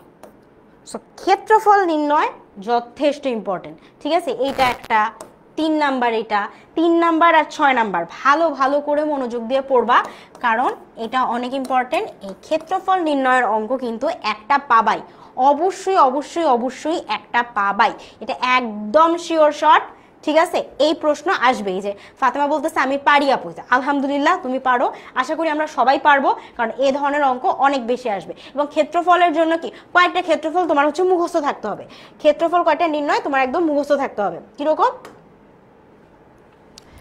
কিরকম, যেমন কি, যেমন হচ্ছে বর্গ, বর্গর ক্ষেত্রফল নির্ণয় কি, বর্গর ক্ষেত্রফল নির্ণয় কি ছিল, কি ছিল, দৈর্ঘ্য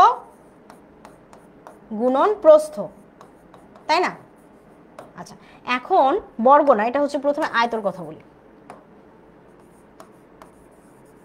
আয়ত, এখন যেটা হচ্ছে বর্গ, বর্গর ক্ষেত্রে আমরা কি দেখি, তার সবগুলা সাইডই সমান সমান, কিন্তু দৈর্ঘ্য আর প্রস্থ কি হওয়া উচিত, দৈর্ঘ্যটা একটু লম্বা হবে, প্রস্থটা একটু ছোট হবে, তাই না। যদি হচ্ছে আমরা এখানে একটা আয়ত আঁকাই, ঠিক আছে, এখানে একটা আয়ত আঁকাই, এই যে আয়ত আঁকাই। সো যেই পাশটা লম্বা সেটাকে আমরা কি বলবো, সেটাকে আমরা বলবো দৈর্ঘ্য। যেই পাশটা ছোট সেটাকে আমরা কি বলবো, সেটাকে আমরা বলবো প্রস্থ। সো দৈর্ঘ্য আর প্রস্থর ব্যাপারটা হচ্ছে, যেটা লম্বা সেটা দৈর্ঘ্য, সেটা ছোট সেটা হচ্ছে প্রস্থ। সো আয়তর যদি আমরা ক্ষেত্রফল নির্ণয় করতে চাই, আমাকে দৈর্ঘ্যের মাপের সাথে প্রস্থের মাপকে গুণ করতে হয়, ফাইন। কিন্তু যখন আমরা একটা বর্গ আঁকাবো, যেমন ধরো এখানে একটা বর্গ আঁকাইলাম, সো বর্গের কি, বর্গের আলাদাভাবে কোনো পাশকে তুমি বলতে পারবা যে দৈর্ঘ্য, দৈর্ঘ্য হওয়ার জন্য কি ওটাকে লম্বা হইতে হয় না, মানে একটা পাশের চেয়ে একটা লম্বা হইতে হয়। যেমন এই পাশের চেয়ে এই পাশটা লম্বা ছিল, ওই জন্য ওইটাকে আমরা বলছি দৈর্ঘ্য, ছোটটাকে বলছি আমি প্রস্থ। কিন্তু যখন এরা সবাই সমান থাকে, ধরো এটা,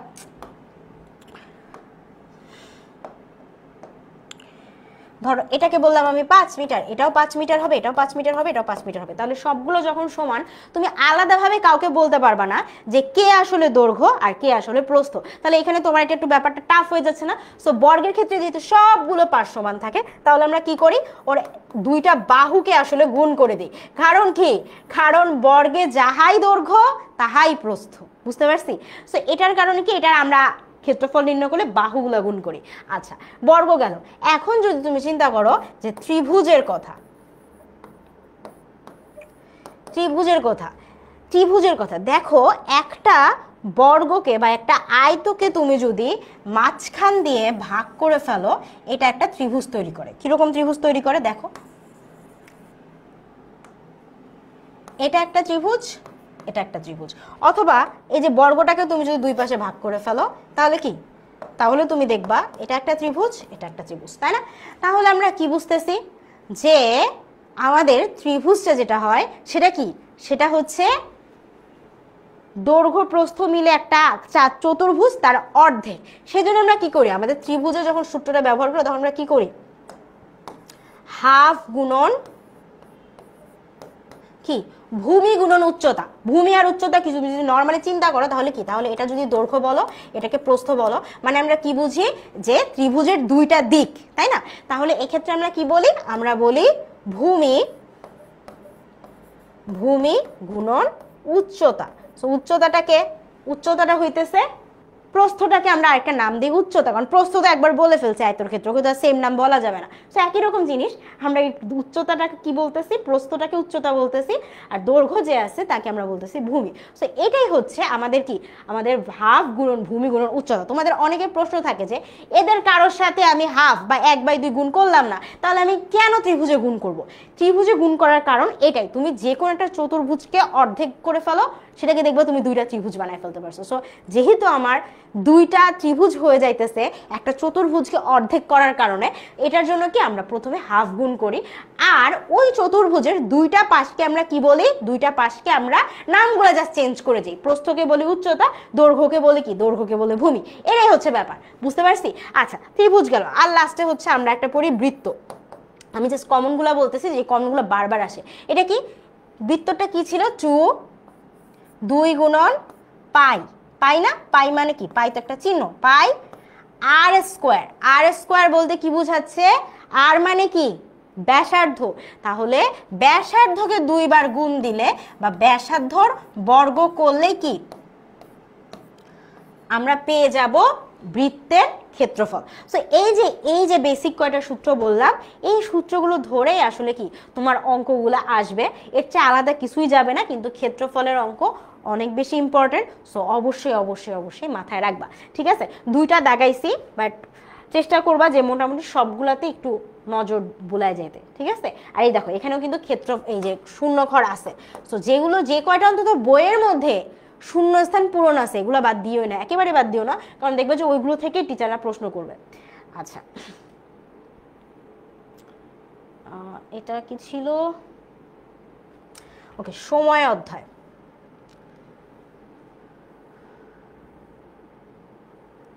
এই যে এটা একটু করিও, হ্যাঁ, খুব ইম্পর্টেন্ট এমন না, বাট দিলেও দিতে পারে, এটা একটু করে যাও। এটা এমনি ক্লাসের জন্য করানো হয়, কিন্তু তারপরে করি, ছকের তো, ছকের একটা অঙ্কই আছে। আচ্ছা, সময়ের ক্ষেত্রে সবচেয়ে বেশি যে অঙ্কটা আসে সেটা হচ্ছে 24 ঘন্টার সময়ে কোনোটাকে রূপান্তর করো, ঠিক আছে? 24 ঘন্টার সময়ে কোনোটাকে রূপান্তর করো। যেমন আমি যদি একটা জাস্ট ছোট্ট উদাহরণ দেই, ধরো আমি লিখলাম যে কি লিখলাম হইতেছে যে 6 PM, এটাকে 24 ঘন্টায় রূপান্তর করো। বলো তো কি লিখবা তোমরা? 6 PM এটাকে 24 ঘন্টায় রূপান্তর যদি করতে চাও তাহলে তোমরা কি লিখবা, কিভাবে করবা? 24 ঘন্টার হিসাবটা কিভাবে শুরু হয়? 24 ঘন্টার হিসাবটা কিভাবে শুরু হয় বলো তো? কিভাবে শুরু হয়? রাত 12টাকে আমরা বলে থাকি কি, 0, তাই না? আচ্ছা, এরপরে কত, এরপরে 12টার পরে কি, রাত যখন 1টা বাজে, অর্থাৎ 1 AM কে আমরা কি বলি, 0 + 1 1। 2 PM কে বলি 2, 0 + 2, 0 + 3 হচ্ছে রাত 3টা, এই যে রাত 3টা যখন ভূত আসে, ঠিক আছে, 3 AM। আচ্ছা, তারপরে কি, তারপরে ফজরের আজান দেয়, তাহলে 0 + 4, তারপর কি, তারপর হচ্ছে 0 + 5। আচ্ছা, এরপর কি, এরপর একদম সকাল হয়ে যায়, পাখি ডাকে 6। আচ্ছা, এরপর কি একটু সূর্য ওঠা শুরু করে 7। তারপর কি, তারপর আমরা স্কুলে দৌড় দেই 8। তারপর কি আছে 9, তারপর কত 10, 11 এবং কি 12। তাহলে যেটাকে 0 বলতেছি সেটা কি, সেটাও আবার কি, সেটাও হচ্ছে আবার 12 হয়। এরপর দুপুর 12টা বাজার পর কি, দুপুর 1টা বাজে। সো আমরা একবার রাতে বলতেছি 1টা, দুপুরে আবার বলতেছি 1টা, তার মানে দুপুরে যখন 1টা বাজতেছে তাহলে কি, তাহলে তো আমরা একই নাম একই দিনের মধ্যে বারবার বলবো না।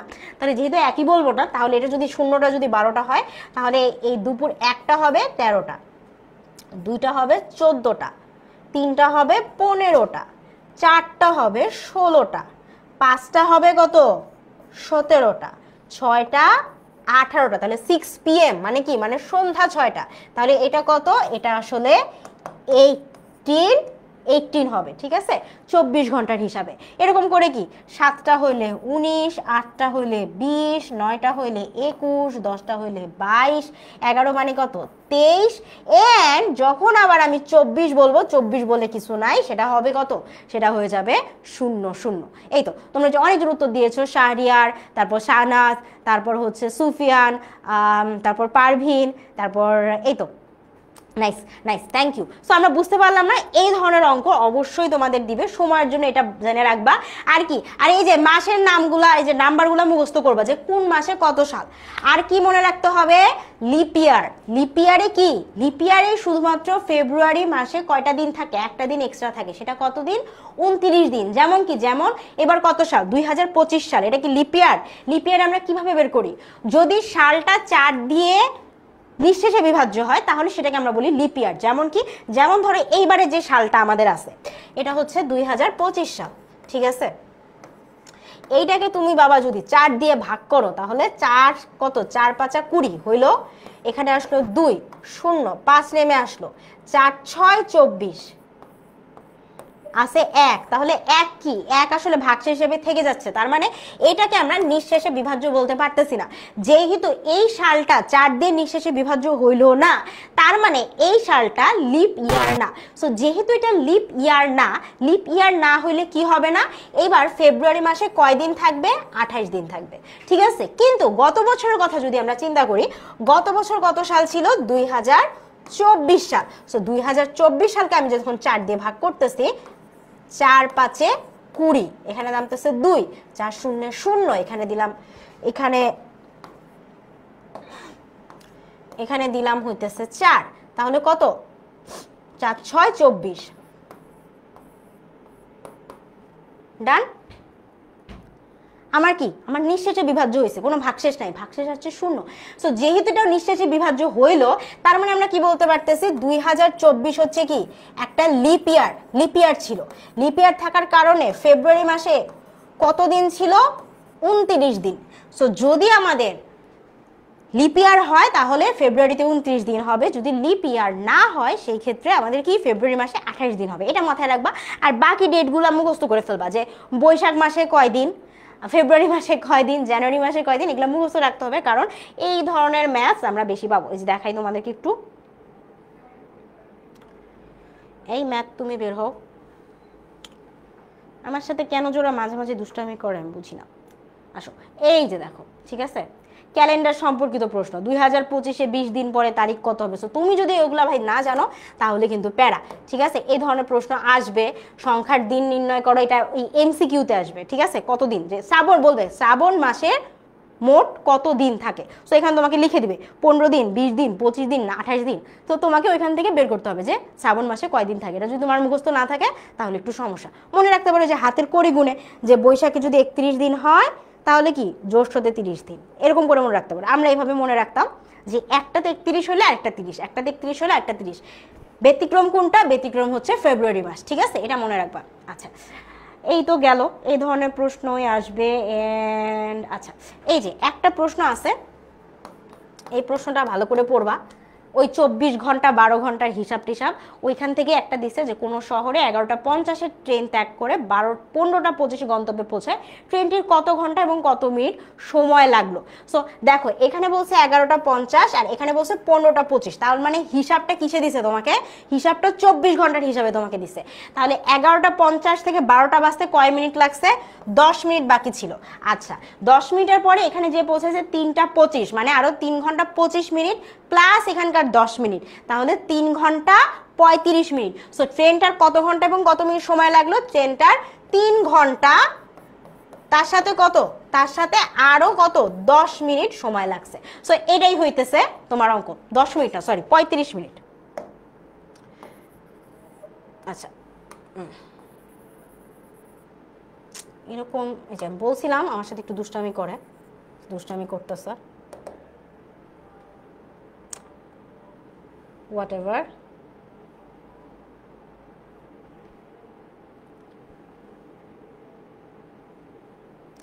যাই হোক, আশা করি বুঝতে পারছো। এন্ড আমাদের লাস্ট অঙ্ক, লাস্ট অঙ্ক দেখো,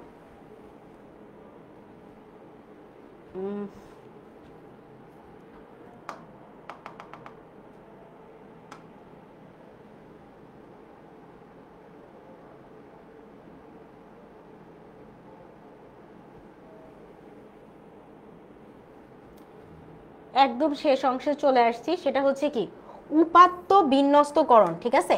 এইখান থেকে কি করতে হবে, এইখান থেকেও আমাদের একটা প্রশ্ন থাকবে। তার মানে তুমি ধরে নিতে পারো সবচেয়ে ইম্পর্টেন্ট চ্যাপ্টার হইতেছে এইটা, ঠিক আছে? সবচেয়ে ইম্পর্টেন্ট চ্যাপ্টার কোনটা, সেটা কি, সেটা হচ্ছে কি, সেটা হইতেছে এটা, যে এখান থেকে একটা প্রশ্ন অবশ্যই আসবে, এটার কোনো ব্যতিক্রম হবে না। সো এখান থেকে যদি একটা প্রশ্ন আসে আমাদের, আমরা দেখি কি ধরনের প্রশ্ন আসলে আছে, কি ধরনের প্রশ্ন আসলে আছে আমরা একটু দেখি নিই। আচ্ছা,